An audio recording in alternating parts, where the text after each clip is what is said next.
ക്ലാസ്സിലെ കുട്ടികൾക്ക് വേണ്ടി ഫിസിക്സ് ആണ് നമ്മൾ റിവിഷൻ നടത്തുന്നത്. അതിൽ ഒന്നാമത്തെ പാഠഭാഗം ഇഫക്റ്റ് ഓഫ് ഇലക്ട്രിക് കറണ്ട്, വൈദ്യുത പ്രവാഹത്തിന്റെ ഫലങ്ങളാണ് നമ്മൾ ഇന്ന് റിവിഷൻ ചെയ്യാൻ പോകുന്നത്. അപ്പോൾ അത് ഏറ്റവും പ്രധാനപ്പെട്ട ഒരു ചാപ്റ്ററാണ്. 6-7 മാർക്ക് വരെ ഈ ചാപ്റ്ററിൽ നിന്ന് നമ്മുടെ എക്സാമിനുണ്ടാവും. അതുകൊണ്ട് വളരെ പ്രാധാന്യം കൊടുത്ത് പഠിക്കേണ്ട ഒരു ചാപ്റ്റർ തന്നെയാണിത്. അപ്പോൾ അതിനകത്ത് ആദ്യം നമ്മൾ ഓർത്തിരിക്കേണ്ടത് 1 മാർക്കിന്റെ ചോദ്യമായി ചോദിക്കാൻ സാധ്യതയുള്ള ഒരു ഭാഗമാണ് ആ എനർജി ചേഞ്ച്, ഊർജ്ജമാറ്റം എന്ന് പറയുന്നത്. നമ്മുടെ വീട്ടിൽ നിരവധി ഉപകരണങ്ങളുണ്ട്. ആ നിരവധി ഉപകരണങ്ങളിൽ ഒന്നാണ് നമ്മുടെ വീട്ടിലെ ഫാൻ. ആ ഫാൻ നമ്മൾ സ്വിച്ച് ഓൺ ചെയ്യുമ്പോൾ അവിടെ ഇലക്ട്രിക് എനർജി മെക്കാനിക്കൽ എനർജിയായി മാറുന്നു. അതിനകത്തേക്ക് ഇലക്ട്രിസിറ്റി, വൈദ്യുതി കൊടുക്കുമ്പോൾ അത് യാന്ത്രിക ഊർജ്ജമായി മാറുന്നു എന്നുള്ളത് ഓർത്തിരിക്കേണ്ട ഒരു സംഗതിയാണ്. മറ്റൊന്ന് നമ്മുടെ വീട്ടിലെ അയൺ ബോക്സ്. ആ അയൺ ബോക്സിനകത്തേക്ക് നമ്മൾ സ്വിച്ച് ഓൺ ചെയ്യുമ്പോൾ അതിനകത്തേക്ക് വൈദ്യുതി കടന്നു ചെല്ലുകയും അപ്പോൾ അതിൽ നിന്ന് വൈദ്യുതോർജ്ജം താപോർജ്ജമായി മാറുകയും ചെയ്യും. അതായത് ഇലക്ട്രിക് എനർജിയെ ഹീറ്റ് എനർജിയാക്കി മാറ്റുന്ന ഉപകരണമാണ് അയൺ ബോക്സ് എന്ന് പറയുന്നത്. അപ്പൊ അങ്ങനെയുള്ള ഏതെങ്കിലും ഒരു എനർജി ചേഞ്ച് നമുക്ക് പ്രതീക്ഷിക്കാവുന്ന ഒരു ചോദ്യമാണ് ആദ്യമായിട്ട് അവിടുന്ന് വരാൻ സാധ്യതയുള്ളത്. മറ്റൊന്ന് പറയുന്നത് ഈ വൈദ്യുത പ്രവാഹത്തിന്റെ താപഫലങ്ങൾ കൊണ്ട് ഗുണമുള്ള നിരവധി ഉപകരണങ്ങൾ നമുക്കുണ്ട്. നമ്മുടെ വീട്ടിൽ തന്നെ നമുക്ക് നമ്മുടെ വീട്ടിലെ ഇസ്തിരിപ്പെട്ടി, അയൺ ബോക്സ് എന്ന് പറയുന്നത്, ആ അയൺ ബോക്സ് എന്ന് പറയുന്നത് ഇലക്ട്രിക് എനർജിയെ ഹീറ്റ് എനർജിയാക്കി മാറ്റുന്നതാണ്, വൈദ്യുതോർജ്ജത്തെ താപോർജ്ജമാക്കി മാറ്റുന്നതാണ്. മറ്റൊന്ന് പറയുന്നത് നമ്മുടെ വീട്ടിലെ ഹെയർ ഡ്രയർ ആയിട്ട് ഉപയോഗിക്കുന്നത് വൈദ്യുതോർജ്ജത്തെ താപോർജ്ജമാക്കുന്നു, ഇലക്ട്രിക് എനർജിയെ ഹീറ്റ് എനർജിയാക്കി മാറ്റുന്നു. അപ്പോൾ താപോർജ്ജം, സേഫ്റ്റി ഫ്യൂസ് എടുക്കാം. നമ്മുടെ വീട്ടിലെ വളരെ പ്രധാനപ്പെട്ട, ഇനി നിങ്ങൾ അങ്ങോട്ട് ചെല്ലുമ്പോൾ പഠിക്കും സേഫ്റ്റി ഫ്യൂസ്. ആ സേഫ്റ്റി ഫ്യൂസ് എന്ന് പറയുന്നത് താപഫലത്തിന് ഉദാഹരണമാണ്. താപം കൊണ്ടാണ് അതിന്റെ പ്രവർത്തനം നടക്കുന്നത്, ഹീറ്റ് കൊണ്ടാണ്. അങ്ങനെ ഹീറ്റിംഗ് എഫക്റ്റിന് നമ്മുടെ നിത്യജീവിതത്തിൽ ധാരാളം പ്രയോജനങ്ങളുണ്ട് എന്നുള്ളത് നമ്മൾ അവിടെ മനസ്സിലാക്കിയിരിക്കുക. അത് കൂടുതൽ വ്യക്തമാക്കിയ ശാസ്ത്രജ്ഞനാണ് ജൂൾ എന്ന് പറയുന്ന ശാസ്ത്രജ്ഞൻ. അപ്പൊ അതുകൊണ്ട് തന്നെ അദ്ദേഹത്തിന്റെ ജൂൾസ് ലോ, ജൂൾ നിയമം നമുക്ക് പഠിക്കാനുണ്ട്. ആ ജൂൾ നിയമം വളരെ ഇമ്പോർട്ടന്റ് ആണ്. ആ ജൂൾ നിയമത്തിൽ പറയുന്നത് H = I²RT എന്നാണ്. അതായത് ഒരു കണ്ടക്ടറിനകത്തുകൂടി, ഒരു ചാലകത്തിനകത്തുകൂടി ഇലക്ട്രിസിറ്റി കടന്നു പോകുമ്പോൾ അതിൽ ഹീറ്റ് പ്രൊഡ്യൂസ് ചെയ്യും. ആ ഹീറ്റ് എന്ന് പറയുന്നത് I² × R × T. ഇത് 3 കൂടെ ഗുണിക്കുമ്പോൾ കിട്ടുന്ന പ്രോഡക്റ്റിന് തുല്യമായിരിക്കും. ഇതാണ് ജൂൾ നിയമം പറയുന്നത്. അതുകൊണ്ട് ആ നിയമത്തിന് പറയുന്ന പേരാണ് ജൂൾസ് ലോ. അത് വളരെ പ്രധാനപ്പെട്ടതാണ്. ഇക്വേഷൻ ഓർത്തിരിക്കുക. H = I²RT, H = VIT, H = V² × T / R. ഈ 3 ഇക്വേഷനും വളരെ പ്രധാനപ്പെട്ടതാണ്. ആ ഇക്വേഷൻ വെച്ചൊരു പ്രോബ്ലം നമുക്ക് അവിടെ പ്രതീക്ഷിക്കാവുന്നതാണ്. എന്ന് മാത്രമല്ല, അവിടെ പ്രോബ്ലം ചെയ്യുമ്പോൾ സാധാരണ തെറ്റ് വരുന്നത് ഈ ടൈം എന്ന് പറയുന്നത് മിനിറ്റിലായിരിക്കും നമ്മുടെ ചോദ്യത്തിൽ തരുന്നത്. ആ മിനിറ്റിനെ സെക്കൻഡിലേക്ക് മാറ്റി വേണം നമ്മൾ ചെയ്യാൻ. മിനിറ്റിനെ സെക്കൻഡിലേക്ക് മാറ്റാൻ 60 ഗുണിക്കണമെന്ന് എല്ലാവർക്കും അറിയാം.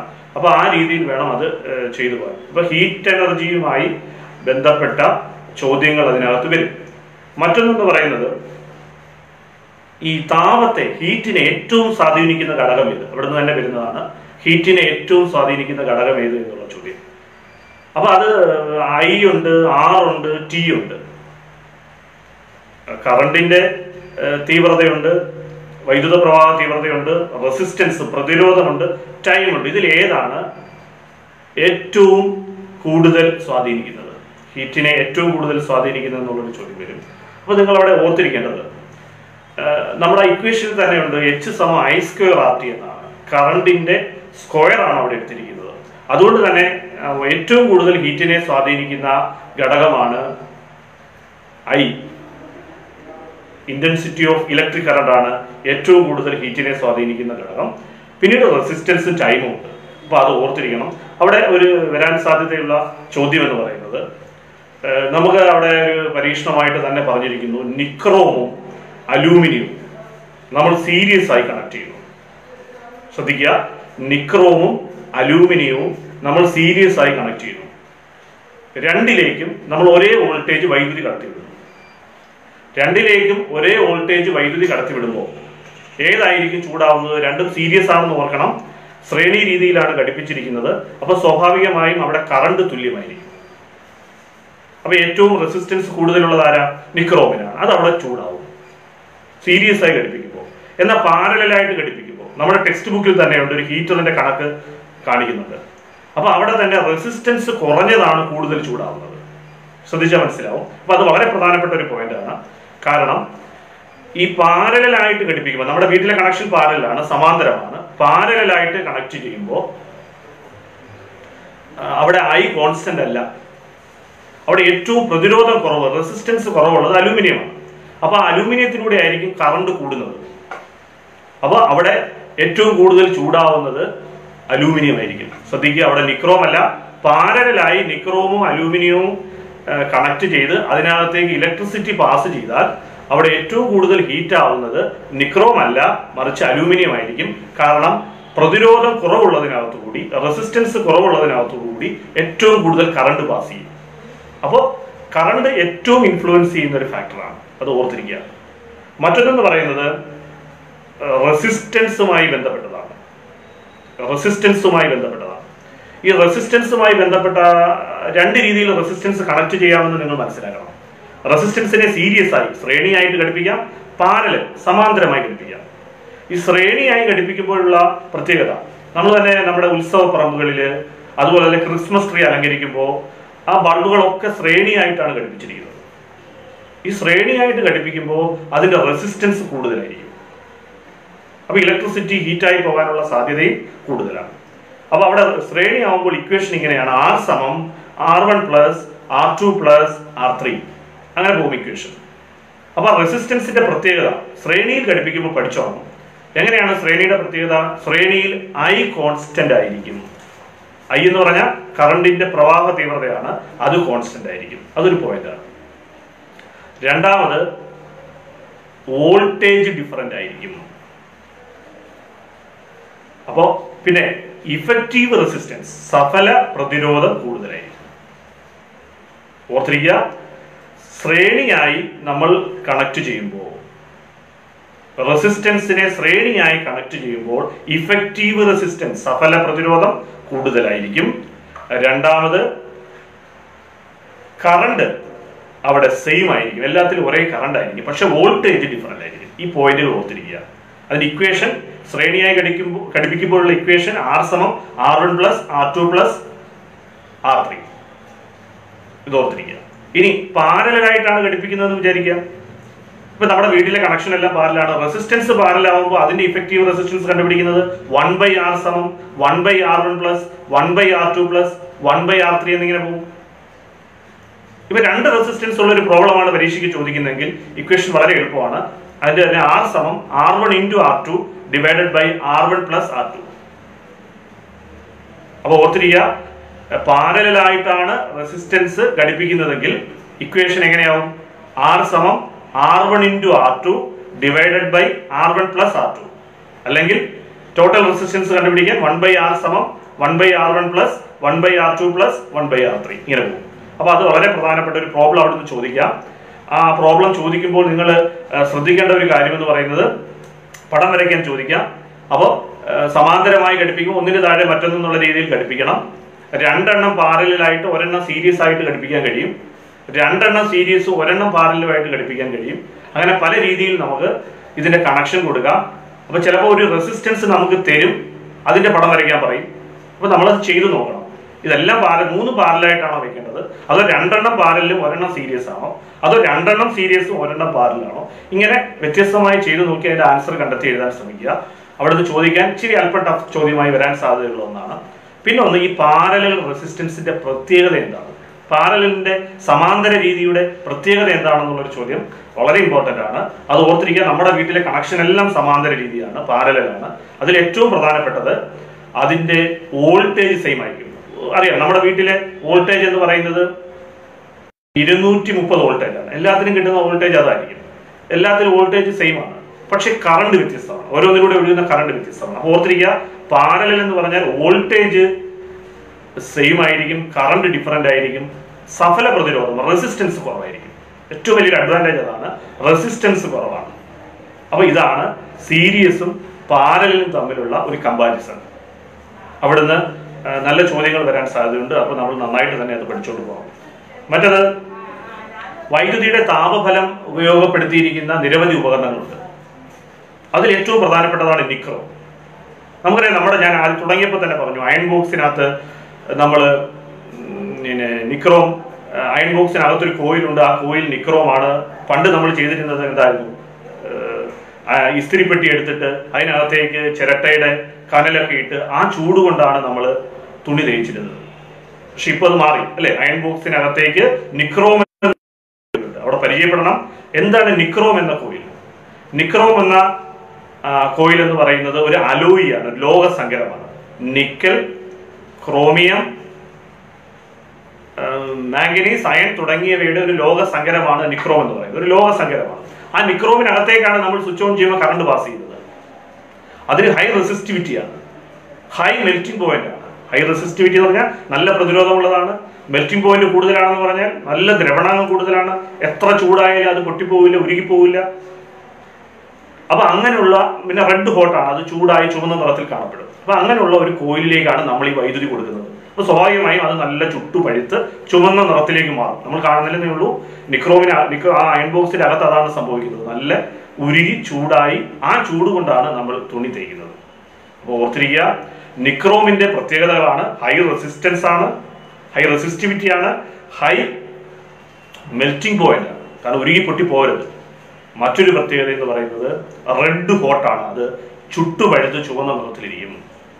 നിക്രോം എന്ന് പറയുന്നത് ഒരു ലോഹ സങ്കരമാണ്. നിക്കൽ, ക്രോമിയം ഒക്കെയുള്ള മൂലകങ്ങൾ ചേർന്നുള്ള ഒരു ലോഹ സങ്കരമാണ് നിക്രോം എന്നുള്ള കാര്യം ഓർത്തിരിക്കുക.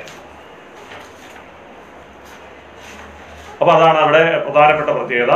Nichrome is an alloy of nickel, chromium and iron തുടങ്ങിയ മൂലകങ്ങളുടെ ലോഹ സങ്കരമാണ് നിക്രോം എന്ന് പറയുന്നത്. അപ്പൊ അതാണ് അവിടെ പ്രധാനപ്പെട്ട ഒരു പ്രത്യേകതയായിട്ട് ഉപയോഗിക്കുന്നത്. പിന്നെ മറ്റൊന്നെന്ന് പറയുന്നത് സേഫ്റ്റി ഫ്യൂസ് ആണ്. നമുക്കറിയാം, നമ്മൾ ടി വിയിൽ ഒരു ക്രിക്കറ്റ് കളി കണ്ടുകൊണ്ടിരിക്കുകയാണ്. ടി വിയിൽ ഒരു ക്രിക്കറ്റ് കളി കണ്ടുകൊണ്ടിരിക്കുമ്പോൾ ഈ ഫ്യൂസ് വയർ ബ്രേക്ക് ആയി പോകും. അപ്പൊ നമ്മൾ ആ ഫ്യൂസ് കെട്ടിയിടുന്നു.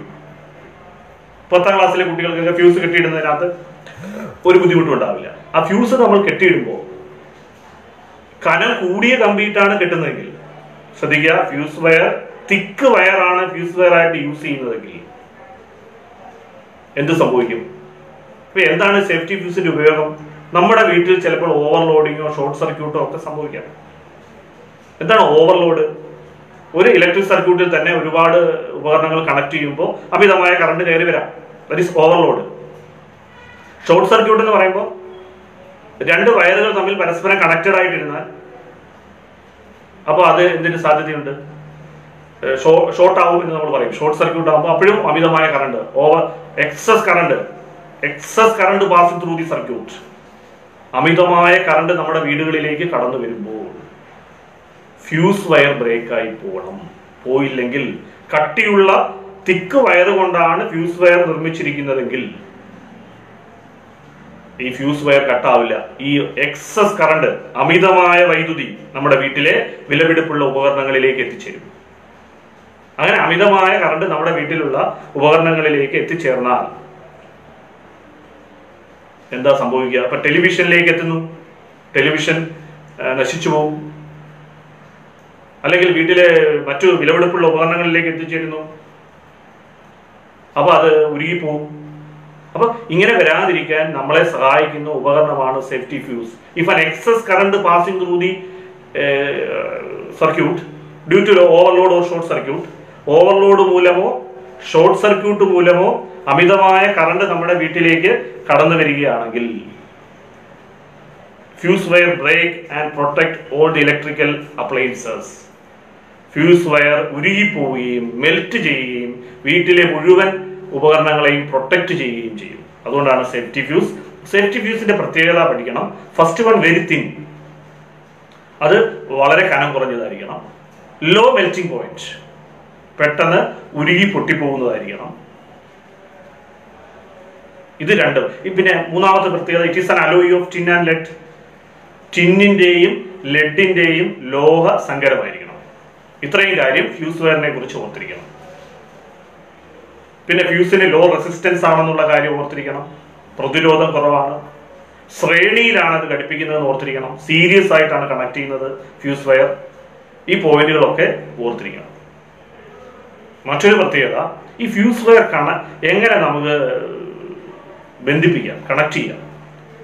അപ്പോൾ ഓർത്തിരിക്കേണ്ട കാര്യം, ഫ്യൂസ് വയർ നമ്മൾ ആ ബോഡിയിൽ ഉറപ്പിക്കുമ്പോൾ അതിന്റെ 2 സ്ക്രൂവിലും ഇത് നല്ല ടൈറ്റ് ആയിട്ട് ബന്ധിപ്പിക്കുക.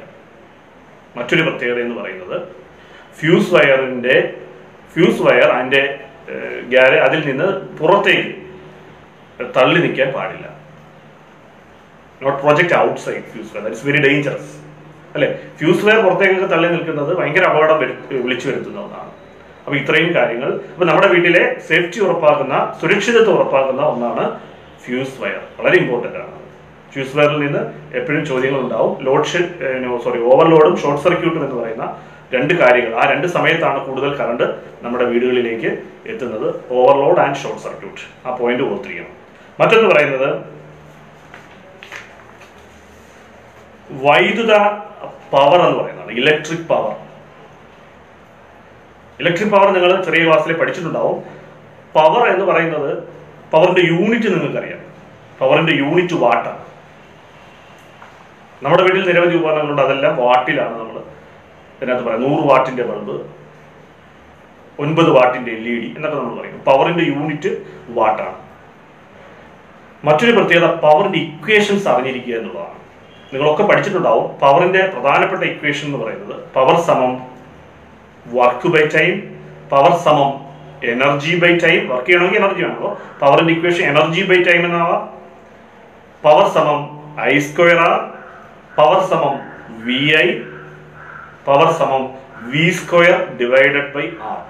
ഇതിലേതെങ്കിലും ഒരു ഇക്വേഷനെ വെച്ചിട്ടായിരിക്കും പലപ്പോഴും അതിനകത്തു നിന്നുള്ള ചെറിയ കണക്കുകളായിരിക്കും വരാൻ സാധ്യതയുള്ളത്. പവർ സമം I²R, പവർ സമം VI, പവർ സമം V² ഡിവൈഡഡ് ബൈ R എന്നുള്ള ആ പോയിന്റ് ഓർത്തിരിക്കുക. അത് വളരെ ഇമ്പോർട്ടൻ്റ് ആണ്. പിന്നെ പവറിന്റെ യൂണിറ്റ് ഞാൻ നേരത്തെ പറഞ്ഞു, വാട്ടാണ്. ആ പോയിന്റുകൾ ഓർത്തിരിക്കുക. ഇനി നമ്മളിപ്പോൾ ഇതുവരെ പറഞ്ഞത് വൈദ്യുതി കടന്നു പോകുമ്പോൾ ഹീറ്റ് ഉൽപ്പാദിപ്പിക്കപ്പെടുന്നതിനെ കുറിച്ചാണ്. ഹീറ്റിംഗ് ഇഫക്റ്റ് ഓഫ് ഇലക്ട്രിക് കറണ്ടിനെ കുറിച്ചാണ്. വൈദ്യുതിയുടെ താപഫലത്തെ കുറിച്ചാണ്. ഇനി അടുത്ത പറയേണ്ടത് വൈദ്യുതിയുടെ പ്രകാശഫലത്തെ കുറിച്ചാണ്. വൈദ്യുതി കടന്നു പോകുമ്പോൾ അവിടെ പ്രകാശം ഉൽപ്പാദിപ്പിക്കപ്പെടുന്നു, ലൈറ്റ് പ്രൊഡ്യൂസ് ചെയ്യുന്നു. അങ്ങനെയുള്ള ഒരു ഉപകരണമാണ് നമ്മൾ ആദ്യം പരിചയപ്പെടുന്നത്, ഇൻകാൻഡസെന്റ് ലാമ്പ്. എന്താണ് ഇൻകാൻഡസെന്റ് ലാമ്പ്? ബൾബ് എന്ന് പറയാൻ നമ്മൾ സാധാരണ പറയുന്നത് ബൾബ് എന്നാണ്. ഇൻകാൻഡസെന്റ് എന്ന വാക്കിന്റെ അർത്ഥം എന്താണ്? Glowing with heat. It is the meaning of incandescent lamp. Glowing with heat, താപം കൊണ്ട് ജ്വലിക്കുന്നു എന്നുള്ളതാണ് ഇൻകാൻഡസെന്റ് എന്ന ലാമ്പിന്റെ അർത്ഥം. അതൊരു പോയിന്റാണ്. മറ്റൊരു പ്രധാനപ്പെട്ട പോയിന്റ് എന്ന് പറയുന്നത്, ഈ ബൾബിനകത്ത് അല്ലെങ്കിൽ ഇൻകാൻഡസെന്റ് ലാമ്പിനകത്ത് ഇരിക്കുന്ന ഫിലമെന്റ് ഏതാണ്? ടങ്സ്റ്റൺ എന്ന് പറയുന്ന ഫിലമെന്റ് ആണ് ബൾബിനകത്ത് അല്ലെങ്കിൽ ഇൻകാൻഡസെന്റ് ലാമ്പിനകത്ത് ഉപയോഗിക്കുന്നത്. Tungsten filament. എന്താണ് അതിന്റെ ക്യാരക്ടറിസ്റ്റിക്സ്? ടങ്സ്റ്റൺ എന്ന ഫിലമെന്റിന്റെ ക്യാരക്ടറിസ്റ്റിക്സ് എന്താണ്? ഹൈ മെൽറ്റിംഗ് പോയിന്റ് ആണ്, ഒരു പോയിന്റ് ആണ്. ദ്രവണാങ്കം കൂടുതലാണ്. രണ്ടാമത്തത് ഹൈ ഡക്റ്റിലിറ്റി ആണ്. എന്താണ് ഹൈ ഡക്റ്റിലിറ്റി എന്ന് പറഞ്ഞാൽ? തിൻ ഷേപ്പിലേക്ക് ഇങ്ങനെ മാറ്റാൻ പറ്റും. മൂന്നാമത്തത് വൈറ്റ് ഹോട്ടാണ്. ചുട്ടുപഴുത്ത്, അത് വൈറ്റ് ഹോട്ട്, ചുട്ടുപഴുത്തതിൽ നിന്ന് ലൈറ്റ്, വെളുത്ത പ്രകാശം പുറത്തേക്ക് പുറപ്പെട്ടിരിക്കുന്നതാണ് ടങ്സ്റ്റൺ എന്ന് പറയുന്ന ഫിലമെന്റ്. ബൾബിനകത്ത് വായു നിറയ്ക്കാം എന്നൊരു ചോദ്യം. ബൾബ് ഇവാക്വേറ്റഡ് ആണോ? ഒരു കാരണവശാലും ബൾബിനകത്ത് എയർ പാടില്ല. ഓക്സിജൻ പോലുള്ള അങ്ങനെയുള്ള എയർ ഒന്നും പാടില്ല. എന്താ കാരണം? അത് അപ്പോഴേ ഓക്സിഡൈസ് ചെയ്യപ്പെടും. പിന്നെ എന്താണ് ബൾബിനകത്ത് ഫില്ല് ചെയ്യുന്നത്? ബൾബിനകത്ത് ഫില്ല് ചെയ്യുന്നത് നൈട്രജനെ ഫില്ല് ചെയ്യും. കാരണം നൈട്രജൻ ഒരു ഇനാക്റ്റീവ് ഗ്യാസാണ്. പിന്നെ നമുക്കറിയാം ഇനാക്റ്റീവ് ആയിട്ടുള്ള എലമെന്റ്സ് കെമിസ്ട്രിയിൽ നമ്മൾ പഠിച്ചിട്ടുണ്ട്. പിന്നെ ഇനേർട്ട് ഗ്യാസാണ്, അലസവാതകങ്ങളാണ്. എന്താണ് ഇവയുടെ പ്രത്യേകത? ഇവർ ആരുമായും രാസപ്രവർത്തനത്തിൽ ഏർപ്പെടില്ല, റിയാക്ഷനിൽ പങ്കെടുക്കാത്തവരാണ്. പിന്നെ എന്തിനാണ് ഈ ബൾബിനകത്ത് ഈ നൈട്രജനെയോ അല്ലെങ്കിൽ നിയോണിനെയോ അല്ലെങ്കിൽ ഇനേർട്ട് ഗ്യാസിനെയോ ഒക്കെ നിറയ്ക്കുന്നത്? എന്തിനാണെന്ന് ചോദിച്ചാൽ, ഇവരുണ്ടെങ്കിൽ ഈ ബൾബിന്റെ ഫിലമെന്റ് ഇവാപ്പറേറ്റ് ചെയ്തു പോവില്ല. Evaporation rate of the filament can be reduced. ബൾബിന്റെ ഫിലമെന്റിന്റെ ഇവാപ്പറേഷൻ റേറ്റ്, ബാഷ്പീകരണ തോത് കുറയ്ക്കാൻ കഴിയും എന്നുള്ളതാണ്. അങ്ങനെ ബാഷ്പീകരണ തോത് കുറയ്ക്കുമ്പോൾ ബൾബിന്റെ ആയുസ് കൂട്ടാൻ കഴിയും. അപ്പോൾ ബൾബിന്റെ ആയുസ് കൂട്ടുന്നതിന് വേണ്ടിയാണ്, ഫിലമെന്റിന്റെ ആയുസ് കൂട്ടി ബൾബിന്റെ ആയുസ് കൂട്ടുന്നതിന് വേണ്ടിയാണ് അതിനകത്ത് ഇനേർട്ട് ഗ്യാസോ അല്ലെങ്കിൽ നൈട്രജനോ ഒക്കെ നിറയ്ക്കുന്നത്. ഓർത്തിരിക്കുക. പിടികിട്ടിയോ? അപ്പോൾ ബൾബിനകത്ത് എന്തിനാണ് ഇനേർട്ട് ഗ്യാസ് നിറയ്ക്കുന്നത് അല്ലെങ്കിൽ നൈട്രജൻ നിറയ്ക്കുന്നത് എന്നുള്ള ചോദ്യം പ്രതീക്ഷിക്കാം. അതിന് ഉത്തരം ഇതാണ്. മറ്റൊരു ചോദ്യം എന്ന് പറയുന്നത്, ഈ ബൾബിനകത്ത് കൂടുതൽ ഹീറ്റ് ആണോ ലൈറ്റ് ആണോ പ്രൊഡ്യൂസ് ചെയ്യുന്നത്? ഒരു സംശയം വേണ്ട, ബൾബിനകത്ത് കൂടുതൽ ഉണ്ടാകുന്നത് ഹീറ്റാണ്. അതുകൊണ്ടാണ് നമ്മൾ അതിനെ ഒഴിവാക്കി ഇപ്പോൾ LED-യിലേക്കൊക്കെ മാറിയത്. ബൾബിനകത്ത് കൂടുതലായിട്ട് ഉണ്ടാകുന്നത് ഹീറ്റാണ്. ഒരുപാട് കറണ്ട് ചാർജ് ആവുന്ന ഉപകരണമാണ് ഇൻകാൻഡസന്റ് ലാമ്പ്. അതുകൊണ്ട് തന്നെ ലൈറ്റിനേക്കാൾ കൂടുതൽ അവിടെ ഹീറ്റാണ്. അതുകൊണ്ട് അത് ശ്രദ്ധിച്ചിരിക്കേണ്ട ഒരു പോയിന്റാണ്. മറ്റൊരു പ്രത്യേകത, ഈ ഫിലമെന്റ് ബ്രോക്കൺ ആയെന്ന് വിചാരിക്കുക. എന്ന് പറഞ്ഞാൽ ഇത് ഉപയോഗിച്ച് കഴിഞ്ഞ് പൊട്ടിപ്പോയി, ഫിലമെന്റ് പൊട്ടിപ്പോയി, സ്വാഭാവികമായി അതിൽ നിന്ന് ലൈറ്റ് പ്രൊഡ്യൂസ് ചെയ്യത്തില്ല. നമ്മളിതിനെ കൂട്ടിയോജിപ്പിച്ച് എങ്ങനെയെങ്കിലും ഇതൊന്ന് ഹോൾഡറിൽ ഇട്ടാൽ ഈ ബൾബ് പ്രകാശിക്കുമോ? പ്രകാശിക്കും. അപ്പോൾ അതിന്റെ പ്രകാശ തീവ്രത എന്തായിരിക്കും? കുറച്ചുകൂടി ബ്രൈറ്റ് ആയിട്ട് കത്തും. പൊട്ടിപ്പോയ ഒരു ഫിലമെന്റിനെ കൂട്ടിയോജിപ്പിച്ചാൽ കത്തുമോ എന്ന് ചോദിച്ചാൽ, ബ്രോക്കൺ ഫിലമെന്റിനെ ഫ്യൂസ് ചെയ്താൽ എന്ത് സംഭവിക്കുമെന്ന് ചോദിച്ചാൽ അത് പ്രകാശിക്കും.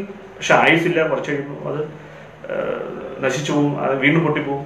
അതിന് കാരണം എന്ന് പറയുന്നത്, ഈ ബ്രോക്കൺ ഫിലമെന്റ് ഫ്യൂസ് ചെയ്യുമ്പോൾ, പൊട്ടിയ ഫിലമെന്റിനെ കൂട്ടിച്ചേർക്കുമ്പോൾ അവിടെ നീളം കുറയുകയാണ്, ഫിലമെന്റിന്റെ ലെങ്ത് കുറയുകയാണ്. If the length decrease, resistance also decrease. നീളം കുറയുമ്പോൾ റെസിസ്റ്റൻസും കുറയും. അപ്പൊ അതിനകത്തൂടെയുള്ള കറണ്ട് കൂടുതലായി. അപ്പോൾ കറണ്ട് കൂടുതലാകുമ്പോൾ നല്ലപോലെ ബ്രൈറ്റ് ആയിട്ട് കത്തും. പക്ഷെ താങ്ങാൻ കഴിയില്ല, കുറച്ച് സമയത്തിനുള്ളിൽ അത് നശിച്ചു പോകും. അപ്പൊ അത് വളരെ പ്രധാനപ്പെട്ട ഒരു പോയിന്റാണ്, ഓർത്തിരിക്കുക. അപ്പൊ ഇൻകാൻഡസന്റ് ലാമ്പിനെ കുറിച്ച് ഇത്രയും ചോദ്യങ്ങളാണ് വരുന്നത്. ഒന്ന്, അതിന്റെ മീനിങ് എന്താണ്. രണ്ട്, അത് ഇതിനകത്ത് ഉപയോഗിക്കുന്ന ഫിലമെന്റ്, അതിന്റെ ക്യാരക്ടറിസ്റ്റിക്സ്. മൂന്ന്, പിന്നെ എന്തുകൊണ്ടാണ് ഇനേർട്ട് ഗ്യാസ് അതിനകത്ത് ഫില്ല് ചെയ്യുന്നത്. നാല്, ബ്രോക്കൺ ഫിലമെന്റ് കൂട്ടിച്ചേർത്താൽ എന്ത് സംഭവിക്കും, ബ്രോക്കൺ ഫിലമെന്റ് കൂട്ടിച്ചേർത്താൽ ആ ബൾബ് ഫിലമെന്റ് കത്തുവോ എന്നുള്ള ചോദ്യങ്ങളൊക്കെ അതിനകത്ത് വരാം. അത് ഓർത്തിരിക്കണം. മറ്റൊന്നെന്ന് പറയുന്നത് ഡിസ്ചാർജ് ലാമ്പാണ്. ഡിസ്ചാർജ് ലാമ്പ് വളരെ ഇമ്പോർട്ടൻ്റ് ആണ്. നമ്മുടെ വീടുകളിന്റെ അടുത്തൊക്കെ, നമ്മുടെ ജംഗ്ഷനിലൊക്കെ രാത്രിയിൽ മഞ്ഞ വെളിച്ചം വരുന്ന, യെല്ലോ ലൈറ്റ് വരുന്ന ലൈറ്റ് ഉണ്ട്. അതിന് നമ്മൾ പറയുന്ന പേര് സോഡിയം വേപ്പർ ലാമ്പ് എന്നാണ്. അതൊരു ഡിസ്ചാർജ് ലാമ്പാണ്. അതിനകത്തേക്ക് ഉയർന്ന വോൾട്ടേജ് കടക്കുമ്പോൾ, ഹൈ വോൾട്ടേജ് അതിനകത്തേക്ക് കൊടുക്കുമ്പോൾ, അതിനുള്ളപ്പോൾ സോഡിയം ആണെങ്കിൽ അതിന് ആ വോൾട്ടേജ് കിട്ടുന്ന പാർട്ടിക്കിൾസ് ശരിക്കും നല്ല എനർജി സ്റ്റേറ്റിലേക്ക് പോവുകയും പരസ്പരം കൊളൈഡ് ചെയ്യുകയും കൂട്ടിമുട്ടിയിട്ട് നല്ല രീതിയിൽ ഊർജം പുറത്തേക്ക് വിട്ട് അതിന്റെ ഗ്രൗണ്ട് സ്റ്റേറ്റിലേക്ക് വരികയൊക്കെ ചെയ്യും. അങ്ങനെയാണ് ഡിസ്ചാർജ് ലാമ്പുകളുടെ പ്രവർത്തനം. അപ്പോൾ ഡിസ്ചാർജ് ലാമ്പിന് എക്സാമ്പിൾ ആണ് ഈ sodium vapour lamp, fluorescent lamp ഒക്കെ ഡിസ്ചാർജ് ലാമ്പാണ്. അതാണ് ഡിസ്ചാർജ് ലാമ്പിനെ കുറിച്ച് മനസ്സിലാക്കേണ്ട ഒരു കാര്യം. മറ്റൊന്ന് പറയുന്നത് LED, വളരെ ഇമ്പോർട്ടൻ്റ് ആണ്. LED-യെ കുറിച്ചുള്ള ചോദ്യങ്ങൾ സാധാരണയായി ചോദിക്കും. ഇപ്പൊ നമ്മുടെയൊക്കെ വീടുകളിൽ ബൾബിന് പകരം LED വന്നുകൊണ്ടിരിക്കുകയാണ്. LED-യുടെ full form light emitting diode എന്നാണ്. LED-ക്ക് എന്താണ് LED-യുടെ പ്രത്യേകത എന്ന് പറഞ്ഞാൽ, ഫിലമെന്റ് ഇല്ല, ദർ ഇസ് നോ ഫിലമെന്റ്. അതുകൊണ്ട് തന്നെ ഇലക്ട്രിസിറ്റി ഹീറ്റായി പോവില്ല, വൈദ്യുതിയെ താപമായി പോകാതെ സംരക്ഷിക്കാൻ കഴിയും. ഇതാണ് LED-യുടെ ഏറ്റവും പ്രധാനപ്പെട്ട പ്രത്യേകത. Energy consumption is low. വൈദ്യുത ഊർജത്തിന്റെ ഉപയോഗം വളരെ വളരെ കുറവാണ് എന്നുള്ളതാണ് ഓർത്തിരിക്കേണ്ടത്. എനർജി കൺസംപ്ഷൻ ഈസ് ലോ എന്നുള്ളത് ഓർത്തിരിക്കണം. വൈദ്യുത ഉപയോഗം കുറവാണ്. രണ്ടാമത്തെ പ്രധാനപ്പെട്ട പോയിന്റ് എന്ന് പറയുന്നത്, നോ മെർക്കുറി. ഇപ്പൊ ഫ്ലൂറസെന്റിലാണ്, CFL-ലൊക്കെ മെർക്കുറി ഉണ്ട്. പക്ഷെ നമ്മുടെ വീട്ടിൽ ഉപയോഗിക്കുന്ന LED ലാമ്പിനകത്ത് മെർക്കുറി ഇല്ല. സോ അത് യാതൊരു കാരണവശാലും നോ എൻവയോൺമെന്റൽ പൊല്യൂഷൻ, അതുകൊണ്ട് തന്നെ പരിസ്ഥിതി മലിനീകരണമില്ല. അപ്പൊ LED-യുടെ രണ്ട് പ്രധാനപ്പെട്ട പ്രത്യേകതയാണ്, energy consumption is law, എൻവയോൺമെന്റൽ pollution is law. There is no എൻവയോൺമെന്റൽ pollution. പരിസ്ഥിതി മലിനീകരണം ഇല്ലെന്നും ഊർജത്തെ സംരക്ഷിക്കുമെന്നും LED-യെ കുറിച്ച് പറയുമ്പോൾ എഴുതണം. മറ്റൊരു പ്രത്യേകത, വെരി ലോ പവർ. പണ്ട് നമ്മൾ ബൾബ് വാങ്ങിക്കാൻ കടയിൽ ചെല്ലുമ്പോൾ 100 വാട്ട് 60 വാട്ട് എന്നൊക്കെയായിരുന്നു പറയുന്നത്. പക്ഷെ ഇപ്പോൾ LED വാങ്ങിക്കുമ്പോഴോ അത് 10 വാട്ട് 8 വാട്ട് എന്നൊക്കെയുള്ള രീതിയിലേക്ക് മാറി. കാരണം പവർ വളരെ കുറച്ച് മതി. LED വളരെ കുറഞ്ഞ പവറിൽ വർക്ക് ചെയ്യും. വെരി ലോ പവർ എന്നുള്ള പോയിന്റ് വളരെ ഇമ്പോർട്ടൻ്റ് ആണ്, അതും ഓർത്തിരിക്കണം. പവർ കുറവായതുകൊണ്ട് തന്നെ കുറച്ച് ഇലക്ട്രിസിറ്റി മതി എന്നുള്ളത് അവിടെ ഓർത്തിരിക്കണം. ഇതാണ് LED കുറിച്ച് നമ്മൾ അറിഞ്ഞിരിക്കണം. പിന്നെ നിങ്ങളുടെ സ്കൂളിൽ LED നിർമ്മാണം പഠിപ്പിച്ചിട്ടുണ്ടാവും. LED പാർട്സ് ഒക്കെ പിന്നെ നിങ്ങൾ കണ്ടിട്ടുണ്ടാവും. അപ്പോൾ ആ LED പ്രധാനപ്പെട്ട ഭാഗങ്ങൾ ഒന്ന് വായിച്ചുകൊണ്ട് പോകണം. അതിനെക്കുറിച്ചുള്ള ചോദ്യങ്ങൾ തീർച്ചയായും അതിൻ്റെ ചിത്രങ്ങളൊക്കെ കാണിച്ചുകൊണ്ട് ഇത് ഏത് പാർട്ടാണ് എന്നൊക്കെയുള്ള രീതിയിലുള്ള ചോദ്യങ്ങൾ വരാൻ സാധ്യതയുണ്ട്. അപ്പോൾ ഇതാണ് ഒന്നാമത്തെ ചാപ്റ്ററിൽ ഇഫക്റ്റ് ഓഫ് ഇലക്ട്രിക് കറണ്ട് എന്ന് പറയുന്ന ചാപ്റ്ററിൽ ഇത്രയും പ്രധാനപ്പെട്ട പോയിന്റുകളാണ് ഉള്ളത്. അപ്പോൾ അത് ഒരു 6 മുതൽ 7 മാർക്കിന് വരെ ചോദ്യങ്ങൾ ഇതിനകത്ത് വരാൻ സാധ്യതയുണ്ട്. അപ്പോൾ നന്നായി പഠിക്കേണ്ട ഒരു ചാപ്റ്ററാണ് ഒന്നാമത്തെ ചാപ്റ്റർ. ഇനി മറ്റൊരു ചാപ്റ്ററിലേക്ക് നമ്മൾ പോവുകയാണ്. രണ്ടാമത്തെ ചാപ്റ്ററാണ്. രണ്ടാമത്തെ ചാപ്റ്ററിന്റെ പേര് വൈദ്യുത കാന്തിക ഫലം, ഇലക്ട്രോമാഗ്നറ്റിക് ഇഫക്റ്റ്. ഇലക്ട്രോമാഗ്നറ്റിക് ഇഫക്റ്റ് എന്ന് പറയുന്നത് നമുക്കറിയാം, electricity passing through A conductor, ഒരു ചാലകത്തിലൂടെ ഇലക്ട്രിസിറ്റി കടന്നു പോകുമ്പോൾ ആ കണ്ടക്ടർ എന്ന് പറയുന്നത് ഒരു കാന്തമായി മാറും, മാഗ്നറ്റ് ആയിട്ട് മാറും എന്നുള്ള പോയിന്റ് ഓർത്തിരിക്കണം. ആ മാഗ്നറ്റ് ആയിട്ട് മാറുമ്പോൾ ശ്രദ്ധിച്ചിരിക്കേണ്ട ഒരു പ്രത്യേകത, മാഗ്നറ്റ് ആയിട്ട് മാറുമ്പോൾ അതിന് സ്വാഭാവികമായും നോർത്ത് പോളും സൗത്ത് പോളും ഒക്കെ ഉണ്ടാവും അല്ലെ? അതിന് നമ്മുടെ പുസ്തകത്തിൽ തന്നെ ഒരു പരീക്ഷണം പറഞ്ഞിരിക്കുന്നത് ശ്രദ്ധിക്കുക. എന്താണ് പുസ്തകത്തിൽ പറഞ്ഞിരിക്കുന്ന പരീക്ഷണം?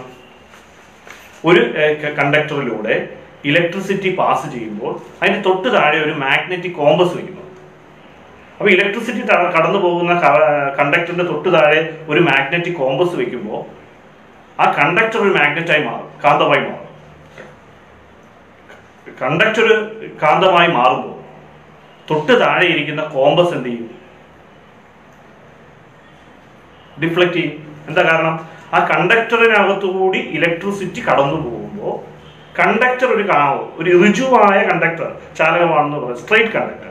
ആ സ്ട്രെയിറ്റ് കണ്ടക്ടറിനകത്തുകൂടി ഇലക്ട്രിസിറ്റി കടന്നു പോകുമ്പോൾ അതൊരു മാഗ്നറ്റായി മാറും. അതിന്റെ തൊട്ട് താഴെ നമ്മൾ കോമ്പസ് വെച്ചാൽ ആ കോമ്പസിന്റെ നീഡിൽ ഡിഫ്ലക്ട് ചെയ്യും. എന്താ കാരണം? ഒരു കാന്തത്തിന്റെ അടുത്താണ് കോമ്പസ് ഇരിക്കുന്നത്, സ്വാഭാവികമായി അത് ഡിഫ്ലക്ട് ചെയ്യും. ഇനി ഇപ്പോൾ ഡിഫ്ലക്ട് ചെയ്യുന്നതിന്റെ നേരെ എതിർ ദിശയിലേക്ക് ഡിഫ്ലക്ട് ചെയ്യാൻ എന്താ മാർഗം? നമ്മൾ ബാറ്ററി ആണല്ലോ ഘടിപ്പിച്ചിരിക്കുന്നത്. പുസ്തകത്തിൽ നിങ്ങൾ ആ ചിത്രം നോക്കി അറിയാൻ പറ്റും. ബാറ്ററിയുടെ പോള് മാറ്റി കൊടുക്കണം. നേരത്തെ പോസിറ്റീവ് കൊടുത്തെടുത്ത് നെഗറ്റീവും, നെഗറ്റീവ് കൊടുത്തെടുത്ത് പോസിറ്റീവും കണക്ട് ചെയ്യുക. അങ്ങനെ വരുമ്പോൾ എന്താ സംഭവിക്കുക? വൈദ്യുതിയുടെ ദിശ മാറി, ഡയറക്ഷൻ ഓഫ് കറണ്ട് നമ്മൾ ചേഞ്ച് ചെയ്തു. ഡയറക്ഷൻ ഓഫ് കറണ്ട് നമ്മൾ ചേഞ്ച് ചെയ്യുമ്പോൾ കോമ്പസ് ഡിഫ്ലക്ട് ചെയ്യുന്നതും മാറും. പിടികിട്ടിയോ? അപ്പോൾ ഓർത്തിരിക്കണം, ഒരു കണ്ടക്ടറിനകത്തു കൂടി ഇലക്ട്രിസിറ്റി കടന്നു പോകുമ്പോൾ ആ കണ്ടക്ടർ മാഗ്നറ്റ് ആവുകയും ആ മാഗ്നറ്റിന് അടുത്തിരിക്കുന്ന കോമ്പസ് ഡിഫ്ലക്ട് ചെയ്യുകയും ചെയ്യും. കറണ്ടിന്റെ ദിശ മാറുമ്പോൾ കോമ്പസിന്റെ ഡിഫ്ലക്ഷൻ നേരത്തെ ഓപ്പോസിറ്റ് ദിശയിലേക്ക് മാറും. അത് അവിടുത്തെ ഒരു പരീക്ഷണമായി കൊടുത്തിട്ടുണ്ട് എന്നുള്ളത് ഓർത്തിരിക്കുക. മറ്റൊന്നെന്ന് പറയുന്നത് അവിടെ പ്രധാനമായും വരുന്നത് വലത് കൈ പെരുവിരൽ നിയമമാണ്. Maxwell right hand thumb rule it's very important. എന്താണ് വലത് കൈ പെരുവിരൽ നിയമം എന്ന് പറയുന്നത്? അപ്പോൾ ഇതൊരു കണ്ടക്ടറാണ്. ഈ കണ്ടക്ടറിനെ ഞാൻ ഇങ്ങനെ ഹോൾഡ് ചെയ്യുകയാണ്. അപ്പോൾ ഇതെന്റെ തമ്പാണ്. ഈ തമ്പ് എന്ന് പറയുന്നത് തള്ളവിരൽ. ഈ തള്ളവിരൽ എന്ന് പറയുന്നത് കറണ്ടിന്റെ ദിശയെ സൂചിപ്പിക്കുന്നതാണ് ഈ തമ്പ് എന്ന് പറയുന്നത്. അപ്പൊ ഇപ്പൊ കറണ്ട് പോകുന്നത് മുകളിലേക്കാണ്. അപ്പൊ ഇതിന്റെ ബാക്കി വിരലുകൾ എന്തിനെ സൂചിപ്പിക്കുന്നു? മാഗ്നറ്റിക് ഫീൽഡിനെ സൂചിപ്പിക്കുന്നു. പിടികിട്ടിയോ? അപ്പൊ റൈറ്റ് ഹാൻഡ് തമ്പ് റൂൾ എന്ന് പറഞ്ഞാൽ വളരെ സിമ്പിൾ ആണ്. നമ്മളൊരു വൈദ്യുതി കടന്നു പോകുന്ന കണ്ടക്ടറിൽ ഇങ്ങനെ പിടിക്കുന്നതായി സങ്കല്പിച്ചാൽ ആ തമ്പ് എന്ന് പറയുന്നത് ഇലക്ട്രിസിറ്റിയുടെ ഡയറക്ഷനാണ്, വൈദ്യുതിയുടെ ദിശയാണ്. ബാക്കിയുള്ള വിരലുകൾ എന്ന് പറയുന്നത് അവിടെ ഉണ്ടാകുന്ന മാഗ്നറ്റിക് ഫീൽഡാണ്. ഇനി നേരെ എതിർ ദിശയിലേക്ക് പോയാലോ? അപ്പോൾ കറണ്ടിന്റെ ദിശ മാറി, അപ്പോൾ മാഗ്നറ്റിക് ഫീൽഡിന്റെ ദിശയും മാറി. ഇത് സൂചിപ്പിക്കാൻ വേണ്ടി ഉപയോഗിക്കുന്ന നിയമമാണ് റൈറ്റ് ഹാൻഡ് തമ്പ് റൂൾ എന്ന് പറയും. മലയാളം മീഡിയംകാർ ഓർത്തിരിക്കുക, വലത് കൈ പെരുവിരൽ നിയമം. അത് ഓർത്തിരിക്കുക, ആ പോയിന്റ് ഓർത്തിരിക്കുക. മറ്റൊന്നെന്ന് പറയുന്നത്, ആ ചാപ്റ്ററിൽ പ്രധാനപ്പെട്ടതെന്ന് പറയുന്നത് സോളിനോയിഡാണ്. ഈ സോളിനോയിഡ് എന്ന് പറഞ്ഞാൽ നിങ്ങൾക്കറിയാം എന്താണെന്ന്. ഒരു ചെമ്പ് കമ്പിയുടെ ചുരുളാണ്, ഹെലിക്സ് ഷേപ്പിൽ സർപ്പിൾ ആകൃതിയിൽ ചുറ്റിയെടുത്ത ഒരു ചുരുളാണ് സോളിനോയിഡ് എന്നതുകൊണ്ട് അർത്ഥമാകുന്നത്. അതിനകത്ത് ഒരു അയൺ കോർ ഇൻസേർട്ട് ചെയ്തിരിക്കും, സോഫ്റ്റ് അയൺ കോർ, പച്ചിരുമ്പ് കമ്പി അതിനകത്ത്. അപ്പൊ ഇതൊരു സോളിനോയിഡ്, ഒരു പച്ചിരുമ്പിനകത്ത് നമ്മളിങ്ങനെ കമ്പി ചുറ്റിയെടുത്തിരിക്കുന്നതാണ്, ചെമ്പ് കമ്പി ചുറ്റിയെടുത്തിരിക്കുന്നതാണ് സോളിനോയിഡ് എന്ന് പറയുന്നത്. ഈ സോളിനോയിഡിനകത്തേക്ക് ഇലക്ട്രിസിറ്റിയെ കടത്തിവിടുമ്പോൾ ആ സോളിനോയിഡ് എന്ന് പറയുന്നത് നല്ലൊരു മാഗ്നറ്റായി മാറും. സോളിനോയിഡ് ഒരു മാഗ്നറ്റ് ആക്കി നമുക്ക് മാറ്റാം, അതിനകത്തേക്ക് കറണ്ട് കടത്തിവിട്ടാൽ മതി. അപ്പൊ അവിടെയുള്ള ഒരു സംശയം എന്ന് പറയുന്നത്, പലരും ചോദിക്കുന്ന ഒരു സംശയം, ഇതിലെങ്ങനെയാണ് ഈ പോള് കണ്ടുപിടിക്കുക, ഏതാണ് സൗത്ത് പോൾ ഏതാണ് നോർത്ത് പോൾ എന്നുള്ളതാണ്. അത് നിങ്ങൾ ഓർത്തിരിക്കേണ്ട കാര്യം, ഈ clockwise anticlockwise എന്താണെന്ന് മനസ്സിലാക്കണം. അപ്രദക്ഷിണവും പ്രദക്ഷിണവും. നമുക്കറിയാം, ഒരു ക്ലോക്ക് നമ്മൾ മനസ്സിൽ സങ്കല്പിച്ചാൽ അതിങ്ങനെ ഇടത്തേക്ക് പോവുകയാണെങ്കിൽ അത് ആന്റി ക്ലോക്ക് വൈസ്, വലത്തേക്ക് പോവുകയാണെങ്കിൽ അത് എന്നാണ് നമ്മൾ പറയുക. ഇടത്തേക്ക് പോവുകയാണെങ്കിൽ ആന്റി ക്ലോക്ക് വൈസിന്റെ മലയാളം അപ്രദക്ഷിണ ദിശ, വലത്തേക്ക് പോവുകയാണെങ്കിൽ അത് ക്ലോക്ക് വൈസ്, പ്രദക്ഷിണ ദിശ. അപ്പൊ ക്ലോക്ക് വൈസ് ആണെങ്കിൽ അത് സൗത്ത് പോളും, ആന്റി ക്ലോക്ക് വൈസ് അപ്രദക്ഷിണ ദിശയാണെങ്കിൽ അത് നോർത്ത് പോളും എന്ന് എഴുതണം. അതാണ് അവിടെ മനസ്സിലാക്കേണ്ട കാര്യം. ഇടത്തേക്ക് പോകുന്ന വൈദ്യുതിയാണ്, ലെഫ്റ്റിലേക്ക് പോകുന്ന വൈദ്യുതിയാണ് നമ്മൾ സൂചിപ്പിക്കുന്നത്. റൈറ്റിലേക്ക് പോകുന്നതാണ്, അല്ലെങ്കിൽ പ്രദക്ഷിണ ദിശയിലേക്ക് പോകുന്നതാണ് സൗത്ത് പോൾ എന്നതുകൊണ്ട് നമ്മൾ ഉദ്ദേശിക്കുന്നത്. ആ പോള് നിങ്ങൾ മലയാളം മീഡിയം ആണെങ്കിൽ, ഇംഗ്ലീഷ് മീഡിയം ആണെങ്കിൽ നോർത്ത് സൗത്ത് എന്ന് അങ്ങനെ എഴുതി കാണിച്ചാൽ മതിയാവും. വളരെ പെട്ടെന്ന് കണ്ടുപിടിക്കാൻ കഴിയും. അതൊന്ന് നിങ്ങൾ ആ പടം ഒന്ന് നോക്കിയാൽ മതി. ആ വൈദ്യുതി പോകുന്ന ദിശ നിങ്ങൾക്ക് അഭിമുഖമായി സോളിനോയിഡിനെ പിടിക്കണം, അപ്പോഴേ അത് നമുക്ക് മനസ്സിലാക്കാൻ കഴിയും. മറ്റൊന്ന് പറയുന്നത്, ഈ നമ്മുടെ സ്കൂളിലൊക്കെ ടീച്ചർമാര് നിങ്ങളെയൊക്കെ നമ്മളൊക്കെ കാണിക്കുന്നത് ബാർ കാന്തം. ഇതെല്ലാവരും സ്കൂളിൽ ചെറിയ പരീക്ഷണങ്ങളൊക്കെ ചെയ്യാൻ വേണ്ടി ടീച്ചേഴ്സ് ഉപയോഗിക്കുന്നതാണ് ബാർ കാന്തം എന്ന് പറയുന്നത്. എന്താണ് ഈ ബാർ കാന്തത്തിന്റെ പ്രത്യേകത? രണ്ട് പോളൊക്കെ നിങ്ങൾ കണ്ടിട്ടുണ്ടാവും, നോർത്ത് പോൾ ഉണ്ടാവും, സൗത്ത് പോൾ ഉണ്ടാവും. അങ്ങനെ ബാർ കാന്തം നിങ്ങൾ കണ്ടിട്ടുണ്ടാവും. ഇതിന് കാന്തശക്തി കൂട്ടാൻ കഴിയുമോ? ഇല്ല.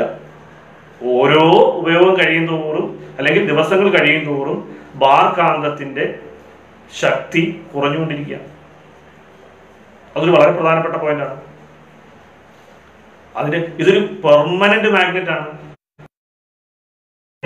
ഒരു പെർമനന്റ് മാഗ്നറ്റ് ആണ്, സ്ഥിരമായ കാന്തമാണ്. അതിന്റെ സ്ട്രെങ്ത് എന്ന് പറയുന്നത് ഗ്രാജുവലി ഡിക്രീസ് ചെയ്യും, ശക്തി ക്രമേണ കുറഞ്ഞു ചെയ്യും. അതിന്റെ പോൾ എന്ന് പറയുന്നത് ഫിക്സഡ് ആണ്. നോർത്ത് പോൾ ആയാലും സൗത്ത് പോൾ ആയാലും ഫിക്സഡ് ആണ്, അത് മാറില്ല, ചേഞ്ച് ചെയ്യാൻ കഴിയില്ല നമുക്ക്. അതൊരു പ്രത്യേകതയാണ്. ഇതാണ് ഏതിന്റെ പ്രത്യേകത? ബാർ മാഗ്നറ്റിന്റെ പ്രത്യേകത. ഒരു കമ്പാരിസൺ ചോദിക്കും, ബാർ മാഗ്നറ്റും സോളിനോയിഡ് വഴി ഇലക്ട്രോ മാഗ്നറ്റ് ഉണ്ടാകുന്നതും തമ്മിലുള്ള ഡിഫറൻസ് എന്താണെന്ന് ചിലപ്പോൾ ചോദിക്കാം. അപ്പോൾ ഓർത്തിരിക്കണം, ബാർ മാഗ്നറ്റിന്റെ, നമ്മുടെ സ്കൂളിൽ ഇരിക്കുന്ന ആ ബാർ മാഗ്നറ്റിന്റെ പ്രത്യേകത, പെർമനന്റ് മാഗ്നറ്റ് ആണ്, സ്ഥിരകാന്തമാണ്.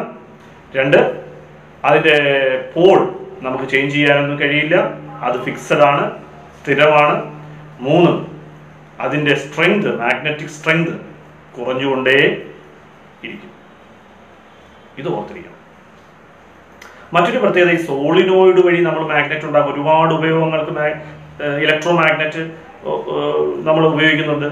സോളിനോയിഡ് ചുറ്റി അതിനകത്ത് പച്ചിരുമ്പ് കമ്പി വെച്ച്, സോഫ്റ്റ് അയൺ കോർ വെച്ച് നമ്മൾ മാഗ്നറ്റ് ഉണ്ടാകുന്നു. അത് ഇലക്ട്രോ മാഗ്നറ്റ് ആണ്. അത് ടെമ്പററി മാഗ്നറ്റ് ആണ്, താൽക്കാലികമായിട്ടുള്ള കാന്തമാണ്. അതിന്റെ ശക്തി ക്രമേണ കുറയും, ഗ്രാജുവലി ഡിക്രീസ് ചെയ്യും. ആ പോയിന്റ് ഓർത്തിരിക്കണം. മറ്റൊന്ന്, അതിന്റെ പോള് നമുക്ക് ശ്രമിക്കണം, ഈ ടെമ്പററി ആണ്, ശക്തി നമുക്ക് കൂട്ടാൻ പറ്റും. ഇലക്ട്രോ മാഗ്നറ്റിന്റെ ശക്തി നമുക്ക് കൂട്ടാൻ കഴിയും. വൈദ്യുതി കൊടുക്കുന്നതനുസരിച്ച് അതിന്റെ ശക്തി കൂടും. ടേൺസിന്റെ ചുറ്റുകളുടെ എണ്ണം കൂടുന്നതനുസരിച്ച് ശക്തി കൂടും. പിന്നെ അതിന്റെ പോള്, നോർത്ത് പോളും സൗത്ത് പോളും ഒക്കെ കറണ്ടിന്റെ ദിശ മാറ്റി നമുക്ക് മാറ്റാൻ കഴിയും. അപ്പോൾ ഓർത്തിരിക്കുക, ശ്രദ്ധിച്ചിരിക്കുക. സോളിനോയിഡ് എന്ന് പറയുന്നത് അതിൻ്റെ ഇലക്ട്രോ മാഗ്നറ്റിന്റെ ശക്തി നമുക്ക് കൂട്ടാൻ കഴിയും. 2, പിന്നെ പോള് നമുക്ക് മാറ്റാൻ കഴിയും. അതൊരു താൽക്കാലിക കാന്തമാണ്, ടെമ്പററി മാഗ്നറ്റ് ആണ്. ആ 2 കമ്പാരിസൺ, മാഗ്നറ്റ് ബാർ മാഗ്നറ്റും സോളിനോയിഡും തമ്മിലുള്ള ആ ഡിഫറൻസ് നമ്മൾ അത് ഓർത്തിരിക്കണം. പിന്നെ നമ്മുടെ ടെക്സ്റ്റ് ബുക്കിൽ പറയുന്ന ഒന്നാണ് ഒരു മോട്ടോർ പ്രിൻസിപ്പിൾ. മോട്ടോർ പ്രിൻസിപ്പിളിനകത്ത് നമ്മൾ പറയുന്ന ഒരു യു ഷേപ്പിലുള്ള ഒരു മാഗ്നറ്റ്. ഈ യു ഷേപ്പിലുള്ള മാഗ്നറ്റിനകത്ത് ഒരു കണ്ടക്ടർ വെച്ചിരിക്കുന്നു. ആ പടം നിങ്ങൾ ശ്രദ്ധിച്ചാൽ മനസ്സിലാവും, ടെക്സ്റ്റ് ബുക്കിനകത്തുണ്ട്. യു ഷേപ്പിലുള്ള ഒരു മാഗ്നറ്റിൽ, ടെക്സ്റ്റ് ബുക്ക് നോക്കി അറിയാം, യു ഷേപ്പിലുള്ള ഒരു മാഗ്നറ്റിനകത്ത് ഒരു കണ്ടക്ടർ വെച്ചിരിക്കുന്നു. ആ കണ്ടക്ടർ എന്ന് പറയുന്നത് ഇലക്ട്രിസിറ്റി കടന്നു പോകുന്ന കണ്ടക്ടറാണ്. ഓർത്തിരിക്കുക, a conductor in a magnetic field. വൈദ്യുതവാഹിയായ ഒരു കണ്ടക്ടർ മാഗ്നറ്റിക് ഫീൽഡിന്റെ ഇടയ്ക്കിരുന്നാൽ അവർ രണ്ടുപേരും മാഗ്നറ്റായി മാറും. യു ഷേപ്പിലുള്ള ഒരു മാഗ്നറ്റിന്റെ ഇടയിലാണ് ആ കണ്ടക്ടർ ഇരിക്കുന്നത്, അതിനകത്തായാണ് ഇലക്ട്രിസിറ്റി വരുന്നത്. അപ്പൊ ആ കണ്ടക്ടറും ഒരു മാഗ്നറ്റായി മാറുന്നു. വൈദ്യുതവാഹിയായ ഒരു ചാലകം ഒരു കാന്തിക മണ്ഡലത്തിൽ ഇരിക്കുന്നതിന്റെ ചിത്രമാണ്. അപ്പൊ രണ്ടുപേരും മാഗ്നറ്റിക് ഫീൽഡാണ്. ഒരാൾക്ക് പെർമനന്റ് ആയ മാഗ്നറ്റ് ആണ്, മറ്റേ ആൾ ഇപ്പോൾ ഒരു മാഗ്നറ്റായി മാറി, കണ്ടക്ടർ മാഗ്നറ്റായി മാറി. സ്വാഭാവികമായും ആ കണ്ടക്ടർ ചലിക്കും. ആ കണ്ടക്ടർ ചലിക്കുന്നത് എന്ത് കിട്ടുന്നതുകൊണ്ടാണ്? മാഗ്നറ്റിക് ഫോഴ്സിന്റെ അട്രാക്ഷനും റിപ്പൽഷനും ഒക്കെ കൊണ്ടാണ് അത് ചലിക്കുന്നത്. ഇതാണ് ഏതിന്റെ പ്രിൻസിപ്പിൾ? മോട്ടോറിന്റെ പ്രിൻസിപ്പിൾ, മോട്ടോർ തത്വം. നമ്മുടെ വീട്ടിൽ നിരവധി മോട്ടോറുകളുണ്ട്. വെള്ളം പമ്പ് ചെയ്യുന്ന മോട്ടോറുണ്ട്, ഫാൻ ഒരു മോട്ടറാണ്, മിക്സി ഒരു മോട്ടറാണ്. ഇവിടെയൊക്കെ നമ്മൾ ഓർത്തിരിക്കണം, വൈദ്യുതവാഹിയായ ഒരു ചാലകം ഒരു മാഗ്നറ്റിക് ഫീൽഡിനിടയിലാണ് ഇരിക്കുന്നതെങ്കിൽ അത് ചലിക്കും. Current carrying conductor in a magnetic field experience a force. അതാണ് ഇതിന്റെ ബേസിക് പ്രിൻസിപ്പിൾ എന്ന് പറയുന്നത്. മോട്ടോറുകളുടെ മോട്ടോർ തത്വം അതാണ്. ഇതിനെ എക്സ്പ്ലെയിൻ ചെയ്യാൻ വേണ്ടി ഫ്ലെമിംഗ് ലെഫ്റ്റ് ഹാൻഡ് റൂൾ ഉണ്ട്. എന്താ ഫ്ലെമിംഗ് ലെഫ്റ്റ് ഹാൻഡ് റൂൾ എന്ന് പറയുന്നത്? ഫ്ലെമിംഗ് ലെഫ്റ്റ് ഹാൻഡ് റൂൾ എന്ന് പറയുന്നത് ഈ 3 വിരലുകളാണ്. ഈ 3 വിരലുകൾ പരസ്പരം പെർപെൻഡിക്കുലർ ആയിട്ട് സ്ട്രെച്ച് ചെയ്യുക. സ്ട്രെച്ച് ചെയ്യുമ്പോൾ ഈ 3 വിരലുകൾ എന്തിനെ സൂചിപ്പിക്കുന്നു എന്ന് മനസ്സിലാക്കിക്കൊണ്ട് വേണം പോകാൻ. ഈ മിഡിൽ ഫിംഗർ എന്ന് പറയുന്നത് ഇലക്ട്രിസിറ്റിയുടെ ദിശ, കറണ്ടിന്റെ ദിശ. 4 ഫിംഗർ, ചൂണ്ടുവിരൽ എന്ന് പറയുന്നത് മാഗ്നറ്റിക് ഫീൽഡിന്റെ ദിശ, കാന്തിക മണ്ഡലത്തിന്റെ ദിശ. തമ്പ് എന്ന് പറയുന്നത് അവിടെ ഒരു ഫോഴ്സ് അനുഭവപ്പെടുമെന്ന് നമ്മൾ പറഞ്ഞു. ആ കണ്ടക്ടർ ചലിക്കുന്നതിന്റെ ദിശയാണ് ഈ തമ്പ് എന്ന് പറയുന്നത്. അപ്പൊ 3 വിരലുകൾ നമ്മൾ ഓർത്തിരിക്കുക. ആ 3 വിരലുകളെ പരസ്പരം, നമ്മുടെ 3 വിരലുകൾ, തമ്പ്, 4 ഫിംഗർ, മിഡിൽ ഫിംഗർ, തള്ളവിരൽ, ചൂണ്ടുവിരൽ, നടുവിരൽ, ഈ 3 വിരലുകളും പരസ്പരം സ്ട്രെച്ച് ചെയ്യുക. എന്നിട്ട് 3ന്റെയും ദിശ മനസ്സിലാക്കുക. അതാണ് ഫ്ലെമിംഗ് ലെഫ്റ്റ് ഹാൻഡ് റൂൾ എന്നുള്ളതുകൊണ്ട് ഉദ്ദേശിച്ചിരിക്കുന്നത്. മറ്റൊന്ന് പറയുന്നത്, ഈ മോട്ടോർ ഇങ്ങനെ പ്രവർത്തിക്കുമ്പോൾ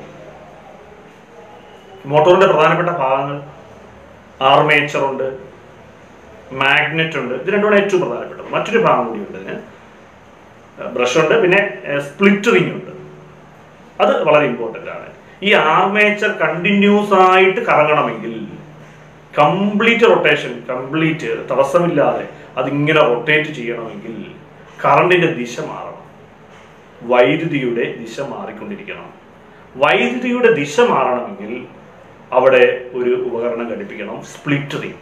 അപ്പൊ സ്പ്ലിറ്റ് റിംഗ് കമ്മ്യൂട്ടേറ്ററിന്റെ ഫംഗ്ഷൻ എന്താണെന്ന് ചോദിച്ചാൽ, change the direction of electric current, കറണ്ടിന്റെ ദിശയെ മാറ്റാൻ ഉപയോഗിക്കുന്ന ഉപകരണമാണ് സ്പ്ലിറ്റ് റിംഗ് കമ്മ്യൂട്ടേറ്റർ. അവിടെ ഉപയോഗിക്കുന്നത്. മറ്റൊന്ന് ലൗഡ് സ്പീക്കറാണ്. നമ്മളൊക്കെ കണ്ടിട്ടുള്ള ഉപകരണമാണ് ലൗഡ് സ്പീക്കർ. ലൗഡ് സ്പീക്കർ എന്ന് പറയുന്നത്, നമുക്കറിയാം, നമ്മൾ രാവിലെ അസംബ്ലിക്കൊക്കെ പിന്നെ മൈക്കിലൂടെ ഒക്കെ സംസാരിച്ചിട്ടുണ്ട്. നിങ്ങൾ തന്നെ സ്കൂൾ അസംബ്ലിയിൽ മൈക്കിലൂടെ സംസാരിച്ചു, മൈക്രോഫോണിലൂടെ സംസാരിച്ചിട്ടുണ്ട്.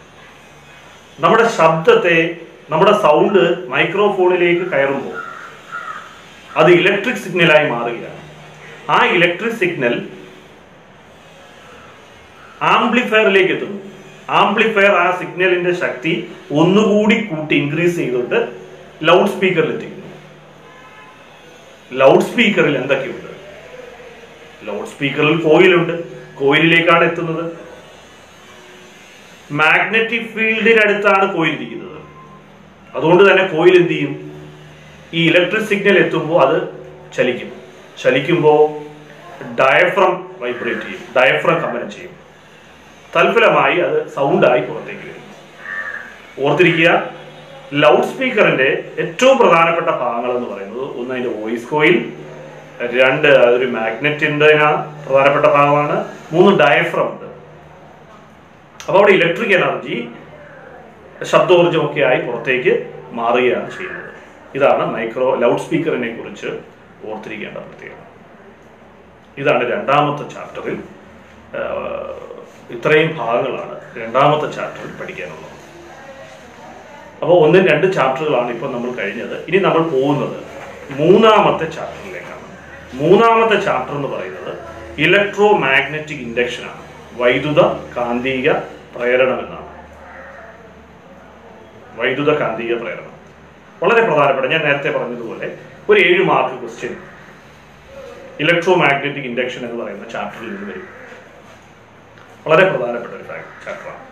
അപ്പൊ അതിനകത്ത് Faraday's law of electro magnetic induction ഓർത്തിരിക്കണം. ഫാരഡേ, മൈക്കിൾ ഫാരഡേ ഇലക്ട്രിസിറ്റി കണ്ടുപിടിച്ചത് അദ്ദേഹത്തിന്റെ വളരെ പ്രസിദ്ധമായ ഒരു പരീക്ഷണമാണ്. എന്താണ് ആ പരീക്ഷണം എന്ന് ചോദിച്ചാൽ, ഒരു കമ്പിച്ചുരുളും ഒരു കോയിലും ഒരു കാന്തവും ഉണ്ടെങ്കിൽ ഇലക്ട്രിസിറ്റി ഉണ്ടാക്കാമെന്ന് കണ്ടുപിടിച്ച ആളാണ് മൈക്കിൾ ഫാരഡേ. അപ്പൊ നമ്മുടെ ടെക്സ്റ്റ് ബുക്കിൽ തന്നെ ആ പേജ് ഒന്ന് നിങ്ങൾ നോക്കണം. ഒരു സോളിനോയിഡിനുള്ളിലേക്ക് നോർത്ത് പോള് കയറ്റുന്നു. അപ്പൊ ഗാൽവനോമീറ്റർ റൈറ്റിലേക്ക് ഡിഫ്ലക്ട് ചെയ്യുന്നു. പടം എടുത്ത് നോക്കണം, നമുക്കിവിടെ പടം കാണിക്കാനുള്ള ഒരു സംവിധാനമില്ല. അപ്പൊ ഒരു സോളിനോയിഡിനുള്ളിലേക്ക് മാഗ്നറ്റ് കടത്തുമ്പോൾ കറണ്ട് ഉണ്ടായി. എന്താ കാരണം? മാഗ്നറ്റിന് ചുറ്റിനും മാഗ്നറ്റിക് ഫീൽഡ് ഉണ്ട്,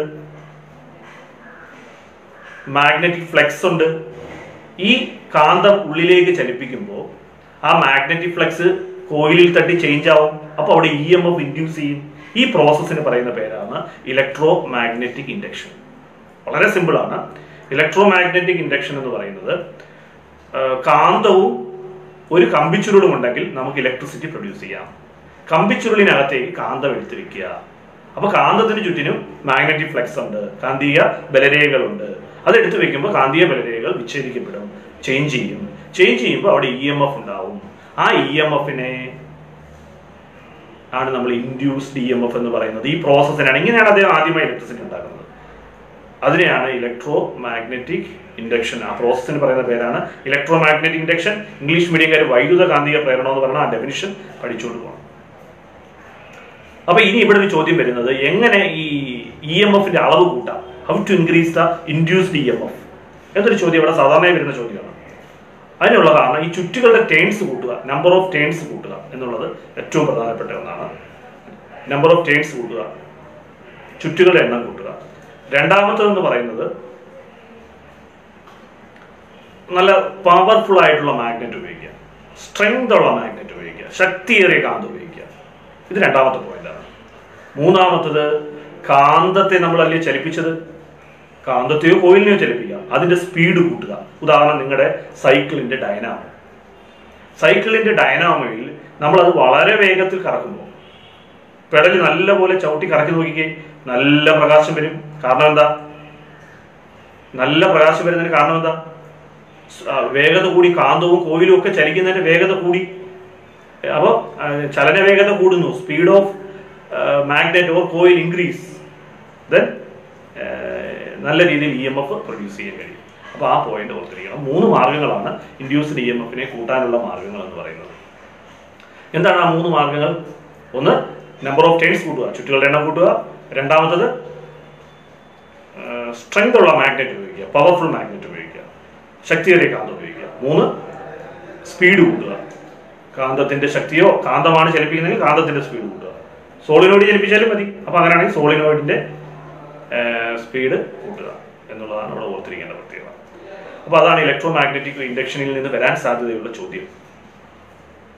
ഇലക്ട്രോ മാഗ്നറ്റിക് ഇൻഡക്ഷനിൽ നിന്ന് നമ്മൾ മനസ്സിലാക്കേണ്ടത് അവിടെ ഇങ്ങനെയാണ് നമ്മൾ ജനറേറ്റർ നിർമ്മിച്ചത്, കാന്തവും കോയിലും ഒക്കെ വെച്ചിട്ടാണ്. അപ്പോൾ ആ ജനറേറ്ററിൻ്റെ പ്രധാനപ്പെട്ട 2 ജനറേറ്ററുകളുണ്ട്, AC ജനറേറ്ററും DC ജനറേറ്ററും. AC ജനറേറ്ററിൻ്റെ പ്രധാനപ്പെട്ട ഭാഗം എന്ന് പറയുന്നത് ഫീൽഡ് മാഗ്നറ്റ്, കാന്തം, വൈദ്യുത കാന്തം, ഫീൽഡ് മാഗ്നറ്റ് എന്നുള്ളതാണ്. 2 armature, 3 slip ring, 4 brush. Field magnet, അതുപോലെ തന്നെ ഫീൽഡ് കാന്തം, അത് കഴിഞ്ഞ് ആർമേച്ചർ, മൂന്നാമത്തത് സ്ലിപ്പ് റിംഗ്, 4 ബ്രഷ്. ഇതാണ് ജനറേറ്ററിന്റെ ഏറ്റവും പ്രധാനപ്പെട്ട ഭാഗങ്ങൾ, അത് ഓർത്തിരിക്കുക. പിന്നെ ഒരു പ്രശ്നം എന്ന് പറയുന്നത് ഈ ജനറേറ്ററിന്റെ എങ്ങനെയാണ് ഇത് വർക്ക് ചെയ്യുന്നത്. നമ്മുടെ പുസ്തകത്തിൽ പറഞ്ഞിരിക്കുന്നത് കാന്തിക ധ്രുവങ്ങൾക്കിടയിൽ between the magnetic poles armature ഇരിക്കുന്നു. അപ്പൊ കാന്തത്തിന്റെ ഇടയ്ക്ക് ആർമേച്ചർ ഇന്ന് കറങ്ങുന്നു. എങ്ങനെയാണ് ആർമേച്ചർ കറങ്ങുന്നത്? നമുക്കറിയാം, നമ്മുടെ നാട്ടിൽ ഹൈഡ്രോ ഇലക്ട്രിക് പവർ സ്റ്റേഷൻ ഉണ്ട്. ഉയർന്ന ഡാമുകളിൽ വെള്ളം കെട്ടി നിൽക്കുമ്പോൾ അതിന് പൊട്ടൻഷ്യൽ എനർജി ഉണ്ട്. ആ വെള്ളത്തെ നമ്മൾ ഒഴുക്കിവിടുമ്പോൾ അത് കൈനറ്റിക് എനർജിയായി മാറും. അതിന്റെ ശക്തി കൊണ്ട് ആർമേച്ചർ കറങ്ങും. ആർമേച്ചർ സിറ്റുവേറ്റ് ചെയ്തിരിക്കുന്നത് എവിടെയാണ്? In a magnetic field. North പോളിനും സൗത്ത് പോളിനും ഇടയ്ക്കാണ്. നോർത്ത് പോളിനും സൗത്ത് പോളിനും ഇടയ്ക്ക് എന്തുണ്ട്? മാഗ്നറ്റിക് ലൈൻസ് ഉണ്ട്. ആ മാഗ്നറ്റിക് ലൈൻസ് മുറിയും, ആർമേച്ചർ ഇങ്ങനെ കറങ്ങും. ആർമേച്ചർ ഇരിക്കുന്നത് കാന്തിക മണ്ഡലത്തിലാണ്, 2 നോർത്തിന്റെയും സൗത്തിന്റെയും ഇടയിലാണ്. അപ്പോൾ സ്വാഭാവികമായും ഈ മാഗ്നറ്റിക് ആർമേച്ചർ ഇങ്ങനെ കറങ്ങുമ്പോൾ നോർത്ത് പോളിനും സൗത്ത് പോളിനും ഇടയ്ക്കുള്ള മാഗ്നറ്റിക് ലൈൻസ് മുറിയും. അപ്പോൾ സ്വാഭാവികമായും അതിനകത്ത് എന്തുണ്ടാവും? EMF ഉണ്ടാവും. EMF ഇൻഡ്യൂസ് ചെയ്യും. ഇങ്ങനെയാണ് ഇലക്ട്രിസിറ്റി അവിടെ പ്രൊഡ്യൂസ് ചെയ്യുന്നത്. അപ്പോൾ അവിടെ ഒരു ചോദ്യം വരും, ഏതൊക്കെ ഡിഗ്രിയിലാണ് കറണ്ട് മാക്സിമം, EMF മാക്സിമം? അപ്പോൾ നിങ്ങൾ പറയണം 90 ഡിഗ്രിയിലും 270 ഡിഗ്രിയിലും, 90 ഡിഗ്രി ആൻഡ് 270 ഡിഗ്രി. ഏതൊക്കെ ഡിഗ്രിയിലാണ്? അപ്പോൾ ആ സമയത്താണ് ഈ 90 ഡിഗ്രി ആയിട്ട് ആർമേച്ചർ ഇരിക്കുമ്പോഴും 270 ഡിഗ്രി ആയിട്ട് ആർമേച്ചർ ഇരിക്കുമ്പോഴും നല്ലപോലെ ഫ്ലെക്സ് കട്ടാവും എന്ന് ഓർത്തിരുന്നാൽ മതി. നല്ലപോലെ ഫ്ലെക്സ് കട്ടാവുമ്പോൾ ഇവിടെ കൂടുതൽ EMF ഉണ്ടാവും. എന്നാൽ 0 ഡിഗ്രിയിലും 180 ഡിഗ്രിയിലും 360 ഡിഗ്രിയിലും ഒരു റൊട്ടേഷൻ പൂർത്തിയാകുമ്പോൾ ഉണ്ടാകും 360 ഡിഗ്രി കംപ്ലീറ്റ് ചെയ്യും. ഈ 3 ഡിഗ്രി 0, 180, 360 ഈ 3 ഡിഗ്രിയിലും കറണ്ട് EMF 0 ആയിരിക്കും. ഓർത്തിരിക്കുമല്ലോ, അതാണ് അവിടെ ഓർത്തിരിക്കേണ്ടത്. മറ്റൊന്നെന്ന് പറയുന്നത് ഈ ആർമേച്ചർ ഇത് ഭ്രമണം ചെയ്തുകൊണ്ടിരിക്കുകയാണ്, റൊട്ടേറ്റ് ചെയ്തുകൊണ്ടിരിക്കുകയാണെന്ന് പറയുന്നത്. നമ്മുടെ വീട്ടിൽ ഉപയോഗിക്കുന്ന വൈദ്യുതിയുടെ ഫ്രീക്വൻസി എന്ന് പറയുന്നത് 50 ഹെർട്സ് ആണ്. എന്തുകൊണ്ടാണ് 50 ഹെർട്സ്? നമ്മുടെ വീട്ടിലെ മെയിൻ സ്വിച്ചിലൊക്കെ നോക്കിയാൽ 50 ഹെർട്സ് എന്ന് എഴുതി വെച്ചിട്ടുണ്ടാവും. അപ്പോൾ എന്താണ് നമ്മുടെ വീട്ടിൽ വരുന്ന വൈദ്യുതിയുടെ ഫ്രീക്വൻസി 50 ഹെർട്സ് എന്ന് പറയാൻ കാരണം? ഈ ആർമേച്ചർ റൊട്ടേറ്റ് ചെയ്യുന്നത് 1 സെക്കൻഡിൽ 50 വട്ടമാണ്. അതുകൊണ്ടാണ് നമ്മുടെ ഫ്രീക്വൻസി 50 ഹെർട്സ് ആക്കി എഴുതി വെച്ചിരിക്കുന്നത്. അത് നമ്മൾ ഓർത്തിരിക്കണം. അപ്പോൾ വൈദ്യുതിയുടെ ഫ്രീക്വൻസി എന്ന് പറയുന്നത് 50 ഹെർട്സ് ആണ്. കാരണം ആർമേച്ചർ 50 തവണ റൊട്ടേറ്റ് ചെയ്യും 1 സെക്കൻഡിൽ. അപ്പോൾ അതാണ് AC ജനറേറ്ററിനെ കുറിച്ച് ഓർത്തിരിക്കേണ്ട സംഗതികൾ. ഇതൊക്കെയാണ്. AC ജനറേറ്ററിൽ നിന്ന് DC ജനറേറ്ററിലേക്ക് പോകുമ്പോൾ വലിയ വ്യത്യാസങ്ങളൊന്നുമില്ല. AC ജനറേറ്റർ എങ്ങനെയാണോ പ്രവർത്തിക്കുന്നത് അങ്ങനെ തന്നെയാണ് DC ജനറേറ്റർ പ്രവർത്തിക്കുന്നത്. ഒരു വ്യത്യാസമുണ്ട്. എന്താണ് അവിടെ പ്രധാനപ്പെട്ട വ്യത്യാസം? ACയിൽ സ്ലിപ്പ് റിംഗ് ആണെങ്കിൽ DCയിൽ സ്പ്ലിറ്റ് റിംഗ് ആണ്. എന്താണ് ഈ സ്പ്ലിറ്റ് റിംഗിന്റെ ഫംഗ്ഷൻ? കറണ്ട് AC വൈദ്യുതി തന്നെയാണ് DC ജനറേറ്ററിൽ ഉത്പാദിപ്പിക്കുന്നത്. ഓർത്തിരിക്കുക, DC ജനറേറ്ററിന്റെ ആർമേച്ചറിൽ ഉത്പാദിപ്പിക്കപ്പെടുന്ന EMF അല്ലെങ്കിൽ ഇലക്ട്രിസിറ്റി എന്ന് പറയുന്നത് AC തന്നെയാണ്. പക്ഷെ അത് പുറത്തേക്ക് വരുമ്പോൾ ACയെ DC ആക്കി മാറ്റും. ആരാണ് മാറ്റുന്നതെന്ന് ചോദിച്ചാൽ സ്പ്ലിറ്റ് റിംഗ്.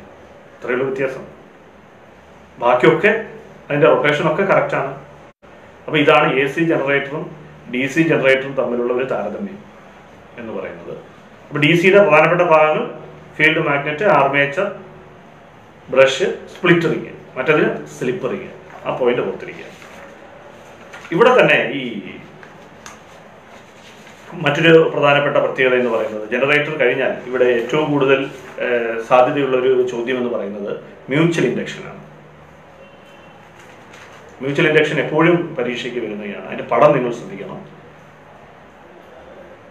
ആ പടം എന്ന് പറയുന്നത് ഒരു പച്ചിരുമ്പ് കമ്പി, ഒരു അയൺ ബാർ, അതിനകത്ത് 2 കോയിൽ ചുറ്റിയിട്ടുണ്ട്. ഒന്നാമത്തെ കോയിലിന്റെ പേര് പ്രൈമറി കോയിൽ, രണ്ടാമത്തത് സെക്കൻഡറി കോയിൽ. ഈ പ്രൈമറി കോയിലിലേക്ക് AC വൈദ്യുതി കടത്തിവിടുന്നു. അപ്പോൾ സെക്കൻഡറിയിലുള്ള ബൾബ് കത്തും. ഇവർ തമ്മിൽ ബന്ധമൊന്നുമില്ല, ഇവർ അടുത്തടുത്തിരിക്കുന്നു എന്നുള്ള ഒറ്റ ബന്ധമേ ഉള്ളൂ. പ്രൈമറി കോയിലിനകത്തേക്ക് AC കറണ്ട് പാസ് ചെയ്യുമ്പോൾ സെക്കൻഡറി കോയിലിലുള്ള ബൾബ് പ്രകാശിക്കും. എന്താണ് കാരണം? അപ്പോൾ ഓർത്തിരിക്കുക, പ്രൈമറി കോയിലിലേക്ക് ഏത് വൈദ്യുതിയാണ് കടത്തിവിടുന്നത്? AC വൈദ്യുതി. AC വൈദ്യുതിയുടെ പ്രത്യേകത എന്താണ്? ദിശ മാറിക്കൊണ്ടിരിക്കും. അപ്പൊ AC വൈദ്യുതി ഈ പ്രൈമറി കോയിൽ എത്തുമ്പോൾ ആ പ്രൈമറി കോയിലിന് ചുറ്റും എന്ത് വരും? മാഗ്നറ്റിക് ഫീൽഡ് വരും. ആ മാഗ്നറ്റിക് ഫീൽഡ് ഏതിൽ ടച്ച് ചെയ്തിരിക്കുകയാണ്? സെക്കൻഡറിയിൽ. ഓർത്തിരിക്കുക, പ്രൈമറി കോയിലിനുള്ളിലേക്ക് ഇലക്ട്രിസിറ്റി കടന്നു വരുന്നു. ഏത് ഇലക്ട്രിസിറ്റി എന്ന് ചോദിച്ചാൽ AC ഇലക്ട്രിസിറ്റി കടന്നു വരുമ്പോൾ അതിന്റെ ദിശ ഇങ്ങനെ മാറും. ദിശ മാറുമ്പോൾ പ്രൈമറി കോയിലിന് ചുറ്റിനും എന്ത് രൂപപ്പെടും? വൈദ്യുതി വരുമ്പോൾ തന്നെ മാഗ്നറ്റിക് ഫീൽഡ് വരും. അത് ദിശ മാറുന്ന വൈദ്യുതിയാണ്. AC ആണ് വരുന്നതെങ്കിൽ മാഗ്നറ്റിക് ഫ്ലക്സിന് നല്ല ചേഞ്ച് വന്നുകൊണ്ടിരിക്കും. അപ്പോൾ സ്വാഭാവികമായും ആ മാഗ്നറ്റിക് ഫീൽഡ് സെക്കൻഡറിയിൽ മുട്ടിയിരിക്കുകയാണ്. അപ്പോൾ സെക്കൻഡറിയിൽ എന്ത് രൂപപ്പെടും? ഒരു EMF ഇൻഡ്യൂസ് ചെയ്യും. അപ്പോൾ പ്രൈമറിയിൽ ഇലക്ട്രിസിറ്റി കടന്നു പോകുമ്പോൾ സെക്കൻഡറിയിലും വൈദ്യുതി ഉണ്ടാവും. ഈ പ്രോസസ്സിന് പറയുന്ന പേരാണ് മ്യൂച്വൽ ഇൻഡക്ഷൻ. 2 കോയിലുകൾ അടുത്തടുത്തിരിക്കുമ്പോൾ പ്രൈമറി കോയിലിലേക്ക് ഇലക്ട്രിസിറ്റി കടന്നു വരുമ്പോൾ സെക്കൻഡറിയിൽ വൈദ്യുതി ഇൻഡ്യൂസ് ചെയ്യപ്പെടും. ഈ പ്രോസസ്സിന് പറയുന്ന പേരാണ് മ്യൂച്വൽ ഇൻഡക്ഷൻ. ഇത് AC-യിൽ മാത്രമേ നടക്കൂ. AC-യിൽ മാത്രമേ ഇലക്ട്രിസിറ്റിയുടെ ഡയറക്ഷൻ മാറുന്നുള്ളൂ. ഇലക്ട്രിസിറ്റിയുടെ ഡയറക്ഷൻ AC-യിൽ മാത്രമേ മാറുന്നുള്ളൂ. അപ്പൊ AC-യിൽ മാത്രമേ മ്യൂച്വൽ ഇൻഡക്ഷൻ നടക്കൂ എന്ന് മനസ്സിലാക്കണം. DC ആണ് കണക്ട് ചെയ്യുന്നതെങ്കിൽ സെക്കൻഡറിയിലെ ബൾബ് പ്രകാശിക്കത്തില്ല. കാരണം DC-യിൽ മ്യൂച്വൽ ഇൻഡക്ഷൻ നടക്കില്ല. ഈ പോയിന്റ് വളരെ ഇമ്പോർട്ടന്റ് ആണ്. അപ്പൊ നമ്മൾ ഈ മ്യൂച്വൽ ഇൻഡക്ഷൻ കൊണ്ട് വർക്ക് ചെയ്യുന്ന ഉപകരണങ്ങളുണ്ടോ? ഉണ്ട്. എന്താണ്? ട്രാൻസ്ഫോമർ. നമ്മൾ പോകുന്ന വഴിക്കൊക്കെ ട്രാൻസ്ഫോമർ തരുന്നുണ്ട്. വോൾട്ടേജ് കൂട്ടുന്ന ട്രാൻസ്ഫോമർ ഉണ്ട്, വോൾട്ടേജ് കുറയ്ക്കുന്ന ട്രാൻസ്ഫോമർ ഉണ്ട്. വോൾട്ടേജ് കൂട്ടുന്ന ട്രാൻസ്ഫോമർ എന്ന് പറയുന്ന പേരാണ് സ്റ്റെപ്പ് അപ്പ് ട്രാൻസ്ഫോമർ. ഓർത്തിരിക്കുക, വോൾട്ടേജ് കൂട്ടുന്ന ട്രാൻസ്ഫോമറിന് പറയുന്ന പേരാണ് സ്റ്റെപ്പ് അപ്പ് ട്രാൻസ്ഫോമർ. എന്താണ് സ്റ്റെപ്പ് അപ്പ് ട്രാൻസ്ഫോമർ? ചിത്രം നിങ്ങൾ നോക്കിക്കേ. സ്റ്റെപ്പ് അപ്പ് ട്രാൻസ്ഫോമറിനകത്ത് പ്രൈമറി കോയിലുണ്ട്, സെക്കൻഡറി കോയിലുണ്ട്. പ്രൈമറി കോയിലിൽ ചുറ്റുകളുടെ എണ്ണം കുറവ്, സെക്കൻഡറി കോയിലിൽ ചുറ്റുകളുടെ എണ്ണം കൂടുതൽ. ശരിയല്ലേ? അപ്പൊ പ്രൈമറി കോയിലിനകത്തേക്ക് AC വൈദ്യുതി വരുമ്പോൾ അത് എങ്ങോട്ടേക്ക് ഇൻഡ്യൂസ് ചെയ്യും? കാരണം ആ കോയിലുകൾ തമ്മിൽ അടുത്തടുത്തിരിക്കുകയാണ്. അപ്പൊ എന്ത് സംഭവിക്കും? മ്യൂച്വൽ ഇൻഡക്ഷൻ സംഭവിക്കും. പ്രൈമറി കോയിലിലേക്ക് വരുന്ന വൈദ്യുതി സെക്കൻഡറിയിലേക്ക് ഇൻഡ്യൂസ് ചെയ്യപ്പെടും. കാരണം എന്താ? AC വൈദ്യുതിയാണ് വരുന്നത്, അതിന്റെ ദിശ മാറുകയാണ്. അപ്പൊ സ്വാഭാവികമായും പ്രൈമറി കോയിലിൽ വരുന്ന വൈദ്യുതി സെക്കൻഡറി കോയിലിലേക്ക് മാറുന്നു. സെക്കൻഡറി കോയിലിൽ ചുറ്റുകളുടെ എണ്ണം കൂടുതലാണ്, നമ്പർ ഓഫ് ടേൺസ് കൂടുതലാണ്. അപ്പോൾ വോൾട്ടേജ് കൂടും. വോൾട്ടേജ് കൂടുന്ന ട്രാൻസ്ഫോമർ ആണ് step up transformer. Step up ട്രാൻസ്ഫോമറിനകത്ത് വരുന്ന ചോദ്യം, എവിടെയാണ് നമ്പർ ഓഫ് ടേൺസ് കൂടുതൽ? സെക്കൻഡറിയിൽ. എവിടെയാണ് നമ്പർ ഓഫ് ടേൺസ് കുറവ്? പ്രൈമറിയിൽ. എവിടെയാണ് കമ്പിക്ക് പ്രൈമറിയും സെക്കൻഡറിയിലെയും കമ്പികൾ തമ്മിൽ, അതിന്റെ വയറുകൾ തമ്മിൽ കമ്പാരിസൺ നടത്തുമ്പോൾ പ്രൈമറിയിൽ തിക്നെസ് കൂടുതലാണ്. പ്രൈമറിയിൽ തിക്നെസ് കൂടുതലാണ്. എന്തുകൊണ്ട്? പ്രൈമറിയിൽ കട്ടി കൂടിയ കമ്പി ഉപയോഗിക്കുന്നു. Thick wire are used in the primary. ഓർക്കണം, എവിടെയാണ് വോൾട്ടേജ് കൂടുതൽ? സെക്കൻഡറിയിൽ. എവിടെയാണ് വോൾട്ടേജ് കുറവ്? പ്രൈമറിയിൽ. പ്രൈമറിയിൽ വോൾട്ടേജ് കുറവായതുകൊണ്ട് I കൂടുതലായിരിക്കും. I എന്ന് പറഞ്ഞാൽ ഇന്റൻസിറ്റി ഓഫ് ഇലക്ട്രിക് കറന്റ്. അത് പ്രൈമറിയിൽ കൂടുതലായിരിക്കും. എന്തിനാണ് അങ്ങനെ വെച്ചിരിക്കുന്നത്? എന്തുകൊണ്ടാണ് ഈ വോൾട്ടേജ് കൂടുമ്പോൾ I കുറയ്ക്കുന്നത്? രണ്ടിന്റെയും പവർ തുല്യമായിരിക്കും. ശ്രദ്ധിക്കുക, സ്റ്റെപ്പ് അപ്പ് ട്രാൻസ്ഫോമറിന്റെ പ്രൈമറിയിലും സെക്കൻഡറിയിലും പവർ തുല്യമാണ്. പ്രൈമറിയിൽ 500 വാട്ടാണ് പവർ എങ്കിൽ സെക്കൻഡറിയിൽ 500 വാട്ട് തന്നെ. പവറിൽ യാതൊരു വ്യത്യാസവും വരുന്നില്ല. പവറിന്റെ ഇക്വേഷൻ എന്താ? VI. അപ്പോൾ വോൾട്ടേജ് എവിടെയാണോ കൂടുതൽ അവിടെ I കുറയും, എങ്കിലേ പവർ ഈക്വൽ ആക്കാൻ പറ്റൂ. അപ്പോൾ പ്രൈമറിയിൽ ചുറ്റുകളുടെ എണ്ണം കുറവാണ്. പ്രൈമറിയിൽ ചുറ്റുകളുടെ എണ്ണം കുറവാണ് എന്ന് പറഞ്ഞാൽ വോൾട്ടേജ് കുറവാണ്, പക്ഷെ ഐ കൂടുതലാണ്. അതുകൊണ്ടാണ് തിക്ക് വയർ ഉപയോഗിക്കുന്നത്. എന്നാൽ സെക്കൻഡറി എടുത്ത് നോക്കിക്കേ, ടേൺസ് കൂടുതലാണ്, അപ്പോൾ വോൾട്ടേജ് കൂടും, പക്ഷെ ഐ കുറവായിരിക്കും, തിൻ വയർ ആയിരിക്കും ഉപയോഗിക്കുന്നത്. ഇത്രയും പോയിന്റുകൾ സ്റ്റെപ്പ് അപ്പ് ട്രാൻസ്ഫോമറിനെ കുറിച്ച് ഓർത്തിരിക്കണം. അപ്പോൾ സ്റ്റെപ്പ് അപ്പ് ട്രാൻസ്ഫോമറിൽ ചുറ്റുകൾ കുറവുള്ളിടത്ത് പ്രൈമറിയും ചുറ്റുകൾ കൂടുതലുള്ളത് സെക്കൻഡറിയിലും, പവർ രണ്ടിടത്തും സെയിം ആയിരിക്കും. കറണ്ട് പ്രൈമറിയിൽ കൂടുതലും സെക്കൻഡറിയിൽ കുറവുമായിരിക്കും. I intensity of electric current, വൈദ്യുത പ്രവാഹ തീവ്രത. അപ്പോൾ ഇതാണ് സ്റ്റെപ്പ് അപ്പ് ട്രാൻസ്ഫോമറിനെ കുറിച്ച് പഠിക്കാനുള്ളത്. അപ്പോൾ സ്റ്റെപ്പ് അപ്പ് ട്രാൻസ്ഫോമർ നിങ്ങൾക്ക് മനസ്സിലായെങ്കിൽ അതിന്റെ നേരെ ഓപ്പോസിറ്റ് ആണ് സ്റ്റെപ്പ് ഡൗൺ ട്രാൻസ്ഫോമർ. അവിടെ എവിടെയാണ് ചുറ്റു കൂടുതൽ? പ്രൈമറിയിൽ ചുറ്റു കൂടുതലും സെക്കൻഡറിയിൽ ചുറ്റു കുറവുമായിരിക്കും. വോൾട്ടേജ് പ്രൈമറിയിൽ കൂടുതലും സെക്കൻഡറിയിലേക്ക് എത്തുമ്പോൾ നമ്മുടെ ഈ ചുറ്റുപാട്, നമ്മുടെ വീടിന്റെ ചുറ്റുപാടും ഒക്കെ ഇരിക്കുന്ന ട്രാൻസ്ഫോമറുകൾ സ്റ്റെപ്പ് ഡൗൺ ആണ്. അവിടെ പ്രൈമറിയിൽ ചുറ്റു കൂടുതലും സെക്കൻഡറിയിൽ നമ്പർ ഓഫ് ടേൺസ് കുറവുമായിരിക്കും. ആ പോയിന്റ് ഓർത്തിരിക്കണം. അപ്പൊ ഇതാണ് അതിന്റെ ട്രാൻസ്ഫോമറിനെ കുറിച്ച് മനസ്സിലാക്കേണ്ട ബേസിക് ആയിട്ടുള്ള കാര്യങ്ങൾ. ഇനി ട്രാൻസ്ഫോമറിന്റെ ഇക്വേഷൻ വളരെ ഇമ്പോർട്ടന്റ് ആണ്. VS/VP = NS/NP. അത് വെച്ചൊരു പ്രോബ്ലം ചോദിക്കും. VS എന്ന് പറഞ്ഞാൽ സെക്കൻഡറിയിലെ വോൾട്ടേജ്, VP എന്ന് പറഞ്ഞാൽ പ്രൈമറിയിലെ വോൾട്ടേജ്, NS എന്ന് പറഞ്ഞാൽ സെക്കൻഡറിയിലെ നമ്പർ ഓഫ് ടേൺസ്, NP എന്ന് പറഞ്ഞാൽ പ്രൈമറിയിലെ നമ്പർ ഓഫ് ടേൺസ്. വളരെ ഇമ്പോർട്ടന്റ് ആണ്. അതിനകത്തൊരു കണക്ക് ചോദിക്കാം. മറ്റൊരു കണക്ക് ചോദിക്കാൻ സാധ്യതയുള്ളത് VP × IP = VS × IS. ആ ഇക്വേഷൻ ഉപയോഗിച്ചും ഒരു കണക്ക് ചോദിക്കാം. VP × IP = VS × IS എന്ന ഇക്വേഷൻ ഉപയോഗിച്ചും ട്രാൻസ്ഫോമറിൽ നിന്ന് കണക്ക് ചോദിക്കും. ട്രാൻസ്ഫോമർ പ്രവർത്തിക്കുന്നത് ഏത് തത്വത്തെ അടിസ്ഥാനമാക്കിയാണ്? മ്യൂച്വൽ ഇൻഡക്ഷൻ എന്ന തത്വത്തെ അടിസ്ഥാനമാക്കിയാണ്. Basic principle of transformer is mutual induction. അതാണ്, ഇത്രയും കാര്യങ്ങളാണ് ട്രാൻസ്ഫോമറിനെ കുറിച്ച് നമ്മൾ മനസ്സിലാക്കി വെക്കേണ്ട കാര്യങ്ങൾ. പ്രോബ്ലമായാണ് അതിൽ നിന്ന് വരാൻ സാധ്യതയുള്ളത്. വളരെ സിമ്പിളായി ചെയ്യാവുന്ന പ്രോബ്ലം ആയിരിക്കും. അതിന്റെ ഇക്വേഷൻസ് അറിയുക, ഇക്വേഷൻസ് എഴുതി വെച്ച് അതിനകത്ത് അതിന്റെ സബ്സ്റ്റിറ്റ്യൂഷൻ നടക്കുമ്പോൾ തന്നെ നിങ്ങൾക്ക് 1 മാർക്ക് ലഭിക്കും. അപ്പൊ അത് ഒരു കാരണവശാലും പ്രോബ്ലം ചെയ്യാതെ പോരുത്. വളരെ പ്രധാനപ്പെട്ട പ്രോബ്ലമാണ്. മറ്റൊരു വളരെ പ്രധാനപ്പെട്ട സംഗതിയാണ് സെൽഫ് ഇൻഡക്ഷൻ. എന്താണ് സെൽഫ് ഇൻഡക്ഷൻ എന്ന് ചോദിച്ചാൽ, നമ്മൾ ആ ടെക്സ്റ്റിൽ തന്നെ ഒരു ചിത്രം നിങ്ങൾ ശ്രദ്ധിക്കണം. ഒരു സോളിനോയിഡിനകത്തേക്ക് AC വൈദ്യുതി കണക്ട് ചെയ്യുന്നു. AC വൈദ്യുതി എന്ന് പറഞ്ഞാൽ ദിശ മാറുന്ന വൈദ്യുതി, അൾട്ടർനേറ്റിംഗ് കറണ്ട്. ആ സോളിനോയിഡിന് തൊട്ടടുത്തായി ഒരു ബൾബ് ഇരിപ്പുണ്ട്. സോളിനോയിഡിന് തൊട്ടടുത്തായി ബൾബ് ഇരിപ്പുണ്ട്. ഇനി AC വൈദ്യുതി കടത്തി വിടുമ്പോൾ ബൾബിന്റെ പ്രകാശം കൂടുമോ കുറയുമോ? നിങ്ങൾ തന്നെ ഒന്ന് ചിന്തിച്ചു. AC മാറ്റി DC ആക്കി. DC ആക്കുമ്പോൾ ബൾബിന്റെ പ്രകാശ തീവ്രത കൂടുമോ കുറയുമോ? അപ്പൊ ഓർത്തിരിക്കുക, AC വൈദ്യുതിയാണ് പോകുന്നതെങ്കിൽ സോളിനോയിഡിൽ ആ വൈദ്യുതി എത്തും. സോളിനോയിഡിനകത്ത് ആ ഇലക്ട്രിസിറ്റി എത്തുമ്പോൾ അവിടെ ഒരു മാഗ്നറ്റിക് ഫീൽഡ് രൂപപ്പെടും. സംശയമൊന്നുമില്ലല്ലോ. ആ മാഗ്നറ്റിക് ഫീൽഡ് AC ആയതുകൊണ്ട് അതിന്റെ ദിശ മാറും, കറണ്ടിന്റെ ദിശ മാറും.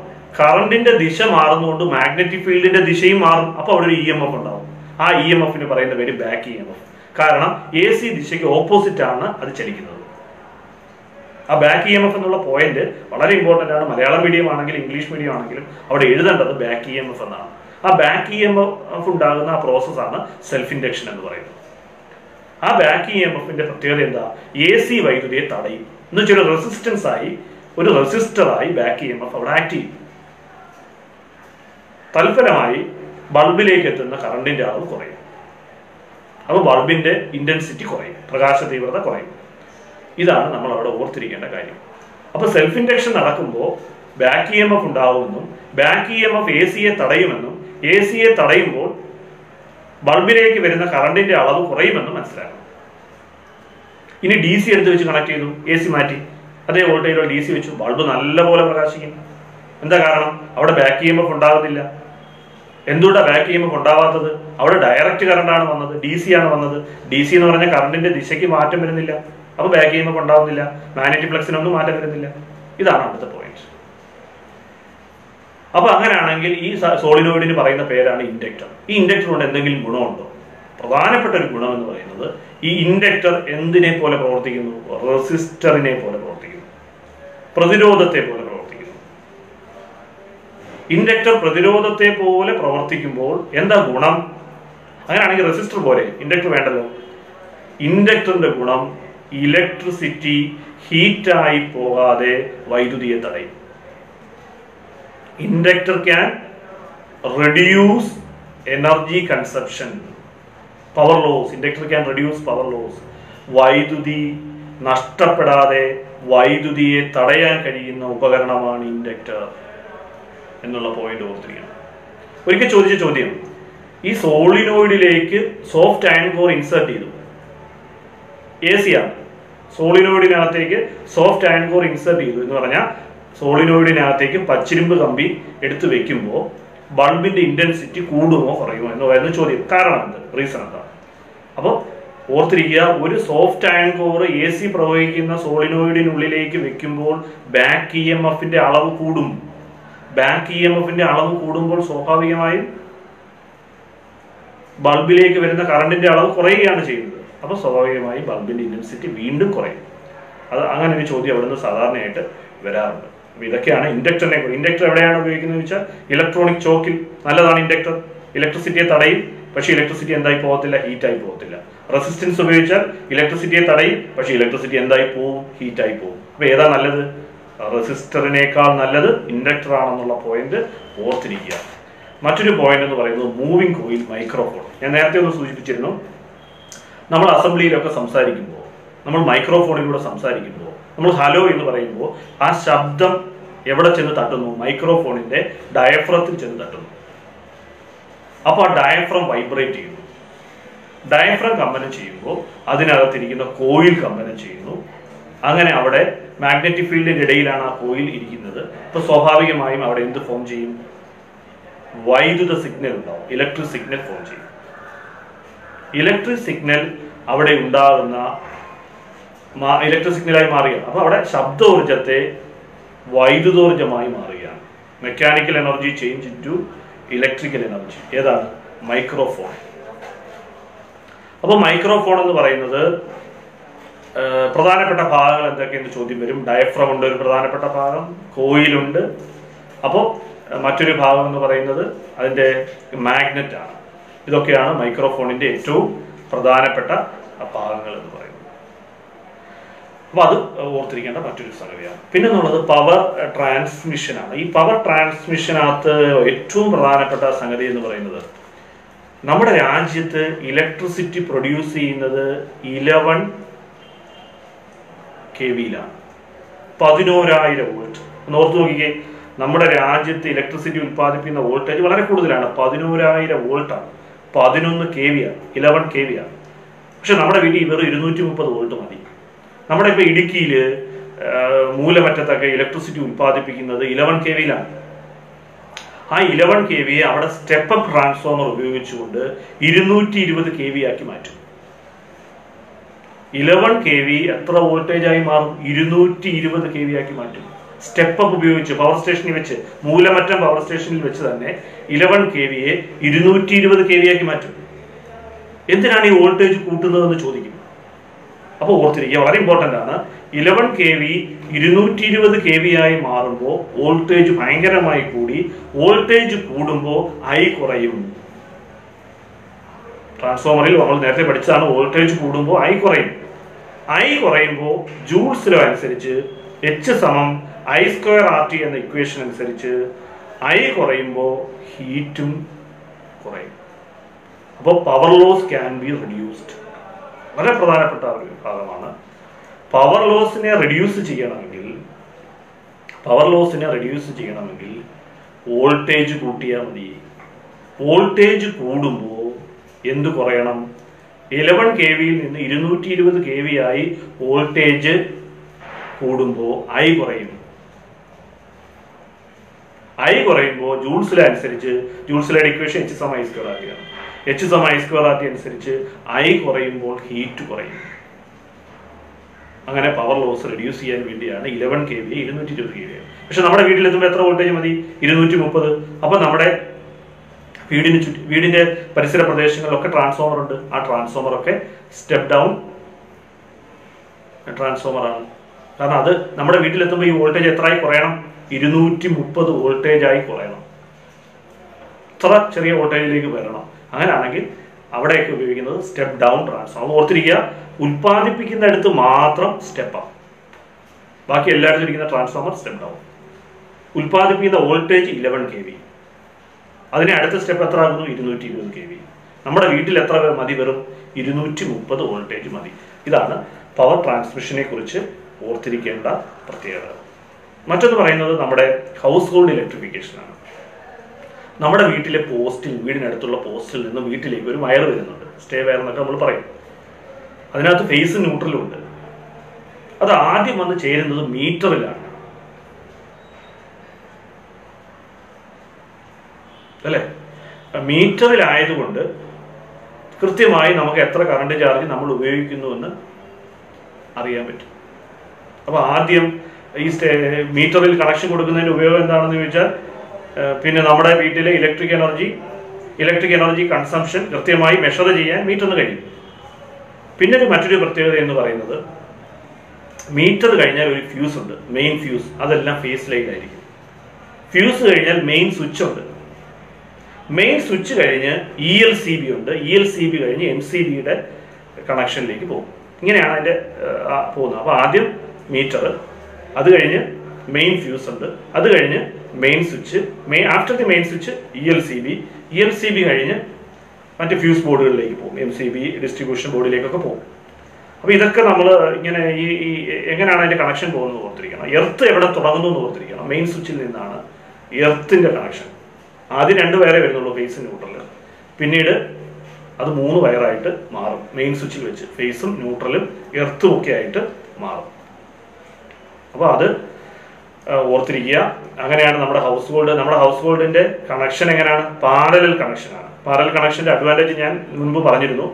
റെസിസ്റ്റൻസ് കുറവാണ്, ഇൻഡിവിജ്വൽ കൺട്രോൾ പോസിബിൾ ആണ്, ഓരോ ഉപകരണത്തെയും പ്രത്യേകം നിയന്ത്രിക്കാൻ കഴിയും എന്നൊക്കെയുള്ള പോയിന്റുകൾ അവിടെ ഓർത്തിരിക്കണം. അത് വളരെ പ്രധാനപ്പെട്ട ഒന്നാണ്. പിന്നെ ഒരു വാട്ട് അവർ മീറ്റർ നമ്മളിപ്പോൾ ചർച്ച ചെയ്തു. നമ്മുടെ മീറ്ററിൽ എഴുതി വെച്ചിരിക്കുന്നത് kWh എന്നാണ്, കിലോ വാട്ട് അവർ. എന്താണ് കിലോ വാട്ട് അവർ? ഇലക്ട്രിക്കൽ എനർജിയുടെ യൂണിറ്റ് ആണ് കിലോ വാട്ട് അവർ.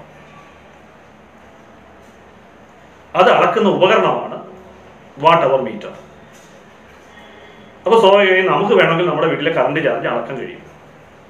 ഇപ്പോൾ ഉദാഹരണത്തിന് നിങ്ങളുടെ വീട്ടിൽ 4 ഫാൻ ഉണ്ടെന്ന് വിചാരിക്കുക. ഈ 4 ഫാന്, ഒരു ഫാനിന്റെ പവർ 150 ആണെന്ന് വിചാരിക്കുക. അപ്പൊ 4 × 150. ഇത് 3 മണിക്കൂർ നിങ്ങൾ പ്രവർത്തിപ്പിക്കുമെന്ന് വിചാരിക്കുക. അപ്പൊ 4 × 150 × 3 ഡിവൈഡഡ് ബൈ 1000. ഇതിനെ 1000 കൊണ്ട് ഭാഗിക്കുന്നത് നമ്മുടെ വീട്ടിലെ ഉപകരണങ്ങളെല്ലാം വാട്ടിലാണ്. പക്ഷെ വൈദ്യുത ചാർജ് അളക്കുന്ന ഏതില? കിലോ വാട്ടിലാണ്. അപ്പോൾ വാട്ടിനെ കിലോ വാട്ടിലേക്ക് മാറ്റാൻ വേണ്ടിയാണ് നമ്മൾ 1000 കൊണ്ട് ഭാഗിക്കുന്നത്. അപ്പോൾ നമുക്ക് ഒരു ദിവസത്തെ എനർജി കിട്ടും. അപ്പോൾ എങ്ങനെയാണ് ഞാൻ പറഞ്ഞത്? ഒരു ദിവസത്തെ എനർജി കണ്ടുപിടിക്കാൻ വളരെ എളുപ്പമാർഗം 4 ഫാനാണെങ്കിൽ 4 എണ്ണം ഇൻറ്റു എത്ര പവറാണെന്ന് ചോദിച്ചാൽ 150 എത്ര മണിക്കൂറാണെന്ന് ചോദിച്ചാൽ 3 മണിക്കൂറാണെങ്കിൽ 3 × 3 ഡിവൈഡഡ് ബൈ 1000. ഇത്രയും ചെയ്താൽ മതി. അത് എത്ര എനർജി, എത്ര യൂണിറ്റ് ആണ് കിട്ടി? ഒരു ദിവസത്തെ കിട്ടി. പിന്നെ ഒരു മാസത്തെ ചെയ്താൽ മതി, 30 ദിവസം.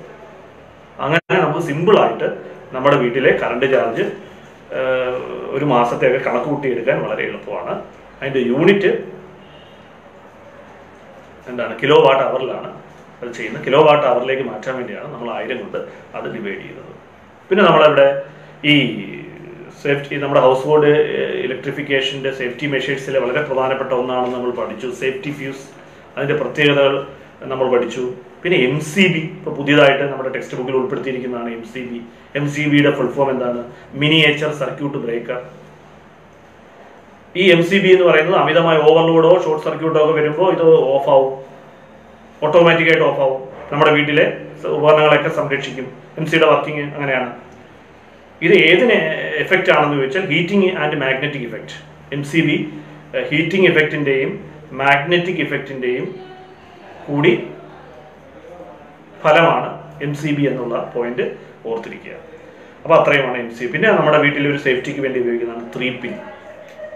3 പിൻ എന്ന് പറഞ്ഞാൽ 3 പിൻ അതിനകത്തുണ്ട്. ഒരു പിന്നെ നിങ്ങൾ ശ്രദ്ധിച്ചാൽ ആ നടുക്കിലത്തെ പിന്നിനെ നിങ്ങൾ നോക്കിയാൽ അറിയാം, നീളം കൂടുതലായിരിക്കും, വണ്ണം കൂടുതലായിരിക്കും, ലെങ്ത് ആൻഡ് ഏരിയ വളരെ കൂടുതലായിരിക്കും. എന്തിനാണ് ലെങ്ത് കൂട്ടി വെച്ചിരിക്കുന്നത്? ഫസ്റ്റിൽ എർത്തിങ് നടക്കണം, ആദ്യം എർത്തിങ് നടക്കണം. Earthing takes place first. ആദ്യം എർത്തിങ് നടക്കാൻ വേണ്ടിയാണ് അതിന് നീളം കൂട്ടി വെച്ചിരിക്കുന്നത്. കാരണം നമ്മളിപ്പോൾ അയൺ ബോക്സ് നമ്മൾ സ്ഥിരം കൈകാര്യം ചെയ്യുന്ന ഒരു ഉപകരണമാണ് അയൺ ബോക്സ്. ഈ അയൺ ബോക്സിന്റെ മെറ്റാലിക് ബോഡിയിലൊക്കെ നമ്മൾ ടച്ച് ചെയ്യാൻ സാധ്യതയുണ്ട്, ചൂടുണ്ടോ നോക്കിയൊക്കെ ചെയ്യാം. അപ്പോഴൊക്കെ ഇതിനകത്തേക്ക് അമിതമായ കറണ്ടൊക്കെ വന്ന് കയറി ഇരിക്കുകയാണെങ്കിൽ, അതിന് ആ ഉപകരണത്തിന് എന്തെങ്കിലും ഡാമേജ് ഒക്കെ പറ്റി ആ മെറ്റാലിക് ബോഡിയിലൊക്കെ കറണ്ട് വന്നിരിക്കുകയാണെങ്കിൽ നമ്മളെ ഷോക്ക് അടിക്കാൻ സാധ്യതയുണ്ട്. പക്ഷെ 3 പിന്നാണ് ഉപയോഗിക്കുന്നതെങ്കിൽ ആ എർത്ത് പിന്നിന് നീളം കൂടുതലായതുകൊണ്ട് കറണ്ടിനെ വലിച്ച് ഭൂമിയിലേക്ക് കളയും. അങ്ങനെ ആ ഉപകരണത്തെ സേഫ് ആക്കും. അപ്പോൾ അതിന്റെ മെറ്റാലിക് ബോഡിയിലാണ് ഈ എർത്ത് പിൻ കണക്ട് ചെയ്യുന്നുള്ള പോയിന്റ് കൂടി ഓർത്തിരിക്കണം. അപ്പോൾ ആ ഉപകരണം സേഫായി. പിന്നെ നമുക്ക് അതിനകത്ത് ധൈര്യമായി തൊടാം. അതാണ് നീളം കൂട്ടി വെക്കുന്നതിനുള്ള അഡ്വാൻറ്റേജ്. എന്തിനാണ് അതിന്റെ വണ്ണം കൂട്ടി വെക്കുന്നതെന്ന് ചോദിച്ചാൽ, ഏരിയ കൂടുമ്പോൾ റെസിസ്റ്റൻസ് കുറയും. അപ്പോൾ ഈസി ആയിട്ട് എർത്തിങ് നടക്കും. അപ്പോൾ എർത്തിങ് ഈസി ആക്കണമെങ്കിൽ, എർത്തിങ് നല്ല രീതിയിൽ നടക്കണമെങ്കിൽ എർത്ത് പിന്നിന്റെ ലെങ്ത് കൂട്ടണം, ഏരിയ കൂട്ടണം. ഈ 2 പോയിന്റ് അവിടെ നമ്മൾ ഓർത്തിരിക്കണം. അതാണ് 3 പിൻ പ്ലഗിനെ കുറിച്ച്. സേഫ്റ്റി മെഷേഴ്സിന് വേണ്ടി 3 ഉപകരണങ്ങളാണ് അവിടെ പ്രധാനമായും ഉപയോഗിക്കുന്നത്. 1 MCB, 2 സേഫ്റ്റി ഫ്യൂസ്, 3 എർത്ത് പിൻ എന്നുള്ള പോയിന്റാണ്.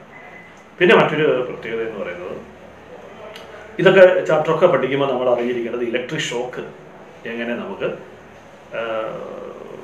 ഒഴിവാക്കാം എന്നുള്ള പോയിന്റ് ഓർത്തിരിക്കണം. ഈ ഇലക്ട്രിക്കൽ എക്യുപ്മെന്റ്സ് ഒക്കെ നമ്മൾ വെറ്റ് ഹാൻഡ് കൊണ്ട് ഉപയോഗിക്കരുത്, നനഞ്ഞ കൈ കൊണ്ട് അത് യൂസ് ചെയ്യരുത് എന്നുള്ളത്, ഉപയോഗിക്കരുത് എന്നുള്ളത് ഓർത്തിരിക്കും. പിന്നെ എന്ന് പറയുന്നത്, നമ്മുടെ ഒരുപാട് കറണ്ട് ഉപയോഗിക്കുന്ന സാധനങ്ങളൊക്കെ 3 പിന്നിനകത്ത് ഉപയോഗിക്കണം. 3 പിൻ അത് കണക്ട് ചെയ്ത് വേണം ഉപയോഗിക്കാൻ. 3 വലിയ ഇടിയും മിന്നലും ഒക്കെ വരുന്ന സമയത്ത് മെയിൻ സ്വിച്ച് നമ്മൾ എന്ത് ചെയ്യണം? സ്വാഭാവികമായത് ഓഫ് ചെയ്യണം. പിന്നെ പ്രധാനപ്പെട്ട ഒരു പ്രത്യേകതയാണ്, ഇടിമിന്നലൊക്കെ ഉള്ള സമയത്ത് കൈറ്റ് പട്ടം പറത്താൻ, ഡു നോട്ട് ഫ്ലൈറ്റ് കൈറ്റ് എന്ന് ഫ്ലൈ കൈറ്റ്സ് എന്നുള്ളത്, പട്ടം പറത്തുന്നതൊക്കെയുള്ള സാഹചര്യങ്ങൾ നമ്മൾ ഒഴിവാക്കണം. മുടിയൊക്കെ നമ്മൾ ഈ ടേബിൾ ഫാൻ ഉപയോഗിച്ച് ഉണക്കാനൊന്നും ശ്രമിക്കരുത്. അപ്പോൾ ഇത്തരം കാര്യങ്ങൾ ശ്രദ്ധിച്ചു കഴിഞ്ഞാൽ ഇലക്ട്രിക് ഷോക്ക് ഏൽക്കുന്ന കാര്യത്തിൽ നിന്ന് നമുക്ക് ഭംഗിയായി അതിനെ കൺട്രോൾ ചെയ്യാൻ കഴിയും. അപ്പോൾ ഇതാണ് നമ്മുടെ 3ാമത്തെ ചാപ്റ്ററിലുള്ള പ്രധാനപ്പെട്ട ഭാഗങ്ങൾ. വളരെ ഇമ്പോർട്ടൻ്റ് ആയ ഒരു ചാപ്റ്ററാണ് ഇലക്ട്രോ മാഗ്നറ്റിക് ഇൻഡക്ഷൻ. ഇതിൽ നിന്ന് 7 മാർക്കിന് വരെ ചോദിക്കാവുന്ന വലിയൊരു ചാപ്റ്ററാണ് ഇലക്ട്രോ മാഗ്നറ്റിക് ഇൻഡക്ഷൻ. ഇനി നമ്മൾ 4ാമത്തെ ചാപ്റ്ററിലേക്ക് പോകുന്നു.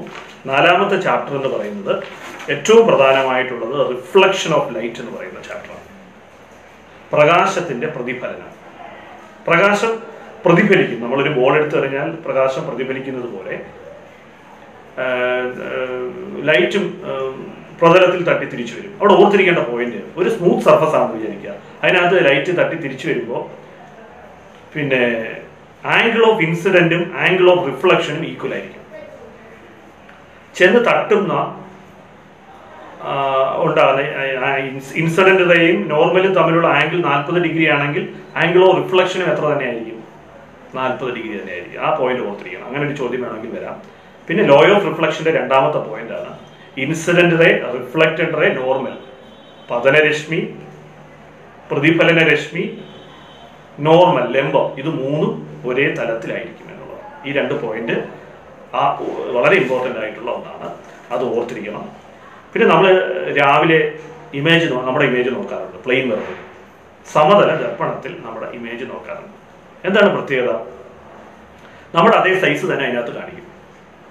പ്ലെയിൻ മിറർ, ആ പ്ലെയിൻ മിററിൽ ഉണ്ടാകുന്ന ഇമേജിന്റെ പ്രത്യേകതയാണ് ഞാൻ പറഞ്ഞത്. നമ്മുടെ അതേ സൈസ് അതിനകത്ത് കാണിക്കും, അല്ലേ? മറ്റു 2ാമത്തെ പ്രത്യേകത എന്ന് പറയുന്നത്, നമ്മളും മിററും തമ്മിൽ എത്ര അകലമുണ്ടോ അത്രയും അകലം മിററും ഇമേജും തമ്മിലുണ്ടാവും. ശ്രദ്ധിച്ചിരിക്കണം.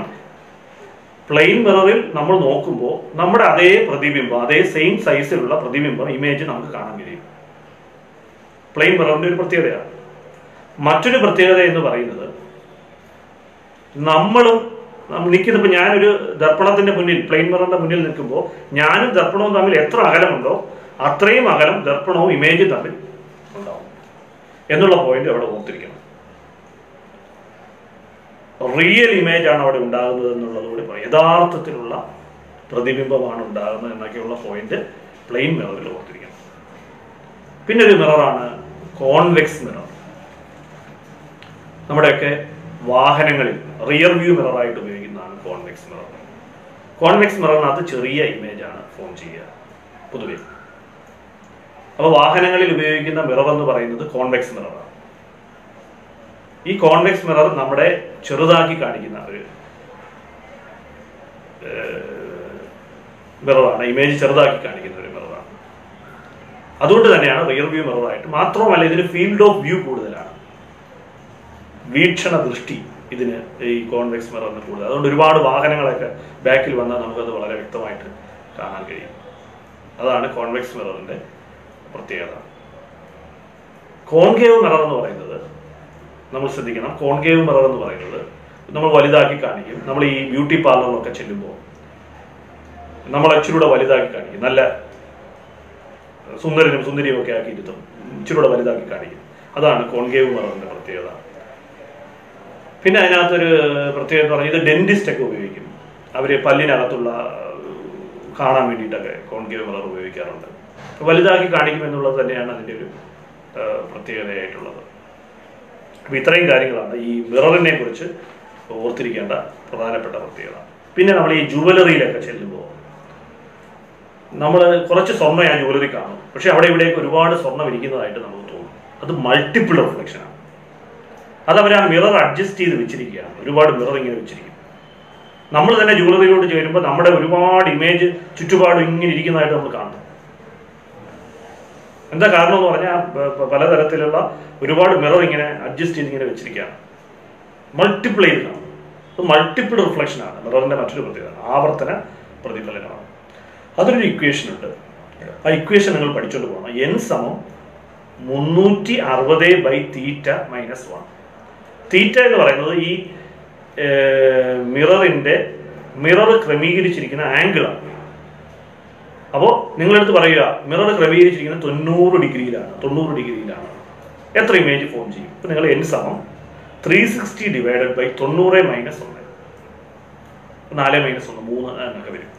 അപ്പൊ അങ്ങനെ ഒരു പ്രോബ്ലം, ഒരു കണക്ക്, ചെറിയ കണക്ക് വേണമെങ്കിൽ നമുക്ക് കിട്ടും. അപ്പോൾ പിന്നെ ഇതാണ് നമ്മുടെ മിററിന്റെ ഒക്കെ പ്രത്യേകത. പിന്നെ ഉള്ളതെന്ന് പറയുന്നത് ഈ മിറർ ഇക്വേഷൻ ഓർത്തിരിക്കണം. മിറർ ഇക്വേഷൻ എന്ന് പറയുന്നത് 1/f സമം 1/u പ്ലസ് 1/v. എഫ് സമം uv by u plus v. ഇത് രണ്ട് ഏതെങ്കിലും ഇട്ടായിരിക്കും നിങ്ങൾ കണക്ക് ചെയ്യേണ്ടി വരിക. അപ്പൊ 1/f സമം 1/u പ്ലസ് 1/v എന്നൊരു ഇക്വേഷൻ,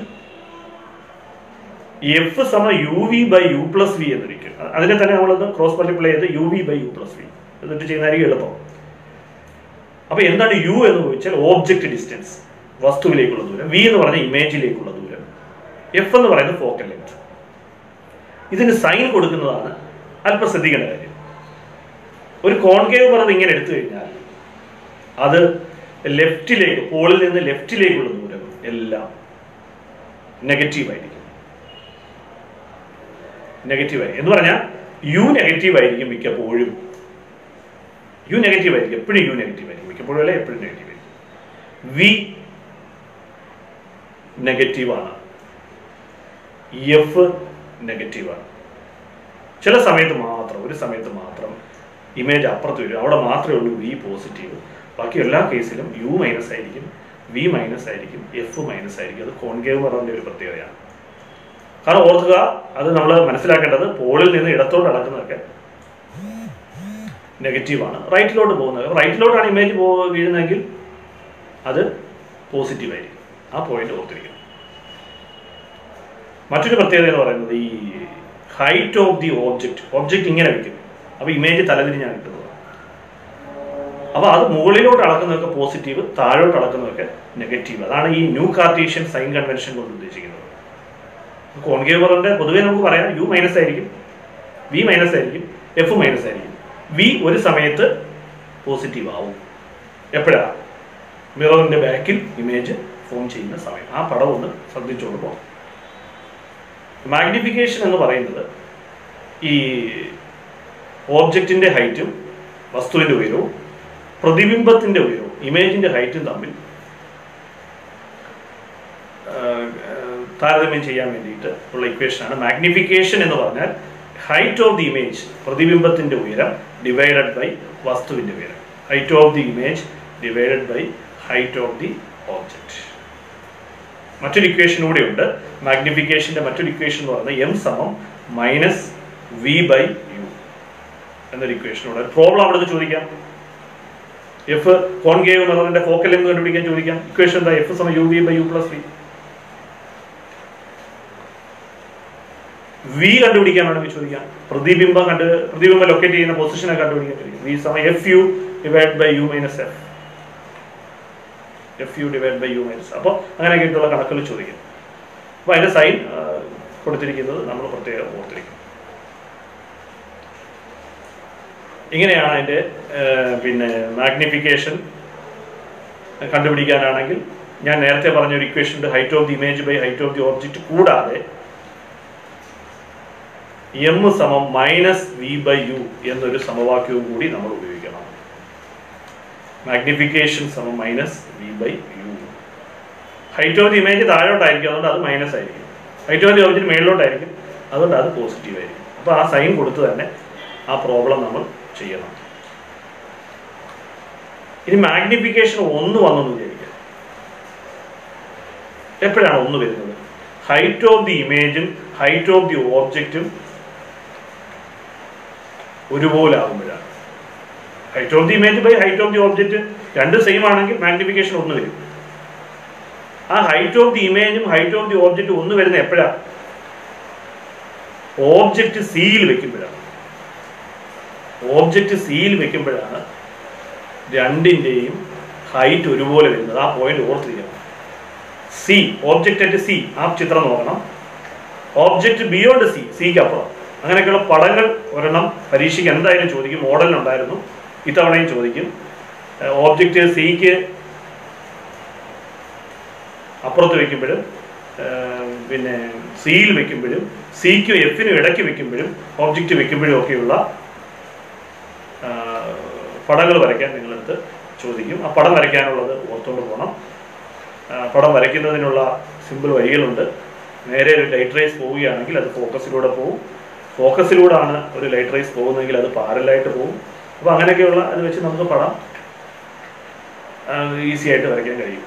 അപ്പോൾ ഇങ്ങനെയാണ് നമ്മൾ അതിൻ്റെ പടങ്ങളൊക്കെ വരയ്ക്കേണ്ടത്. അപ്പോൾ ഇത്രയുമാണ് 4 ചാപ്റ്ററുകളാണ് നമ്മൾ ഇന്ന് റിവിഷൻ ചെയ്യുന്നത്. ഈ 4 ചാപ്റ്ററിൽ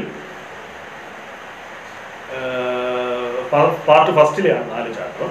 വളരെ പ്രധാനപ്പെട്ട 4 ചാപ്റ്ററുകളാണ്. ഇനി 3 ചാപ്റ്ററുകളാണ് ഉള്ളത്. ആ 3 ചാപ്റ്ററുകൾ നമ്മൾ ബാക്കിയുള്ള ചാപ്റ്ററുകൾ കൂടി റിവൈസ് ചെയ്യും. നിങ്ങൾക്ക് എല്ലാവർക്കും ഈ ഞാൻ പറഞ്ഞത് മനസ്സിലായി കാണുമെന്ന് വിശ്വസിക്കുന്നു. എന്തെങ്കിലും സംശയങ്ങളുണ്ടെങ്കിൽ നമുക്ക് വരും ദിവസങ്ങളിൽ അത് ഈ KSTയുടെ അധ്യാപക ലോകം ഫേസ്ബുക്ക് പേജിലൂടെ തന്നെ അത് നമുക്ക് ഫിനിഷ് ചെയ്യാവുന്നതാണ്. നമുക്ക് അത് പ്രോബ്ലം സോൾവ് ചെയ്യാൻ കഴിയും എന്നാണ് വിശ്വാസം. ഞാൻ ഒരുവിധപ്പെട്ട എല്ലാം പരീക്ഷയ്ക്ക് ചോദിക്കുന്ന എല്ലാം പറയാൻ ശ്രമിച്ചിട്ടുണ്ട്. എന്തെങ്കിലും വിട്ടുപോയിട്ടുണ്ടെങ്കിലോ അല്ലെങ്കിൽ എന്തെങ്കിലും വ്യക്തത വരേണ്ട കാര്യങ്ങളുണ്ടെങ്കിലോ നിങ്ങളത് ഒരിക്കൽ കൂടി ചോദിച്ചാൽ നമ്മൾ തീർച്ചയായും അത് വരുന്ന ദിവസം നമുക്കത് പറഞ്ഞു തരാൻ കഴിയും. അപ്പോൾ എല്ലാവർക്കും ഈ 4 ചാപ്റ്റർ ഫിസിക്സ് പരീക്ഷ ഒക്കെ വളരെ ഈസിയായി മാറട്ടെ എന്ന് ആശംസിക്കുന്നു.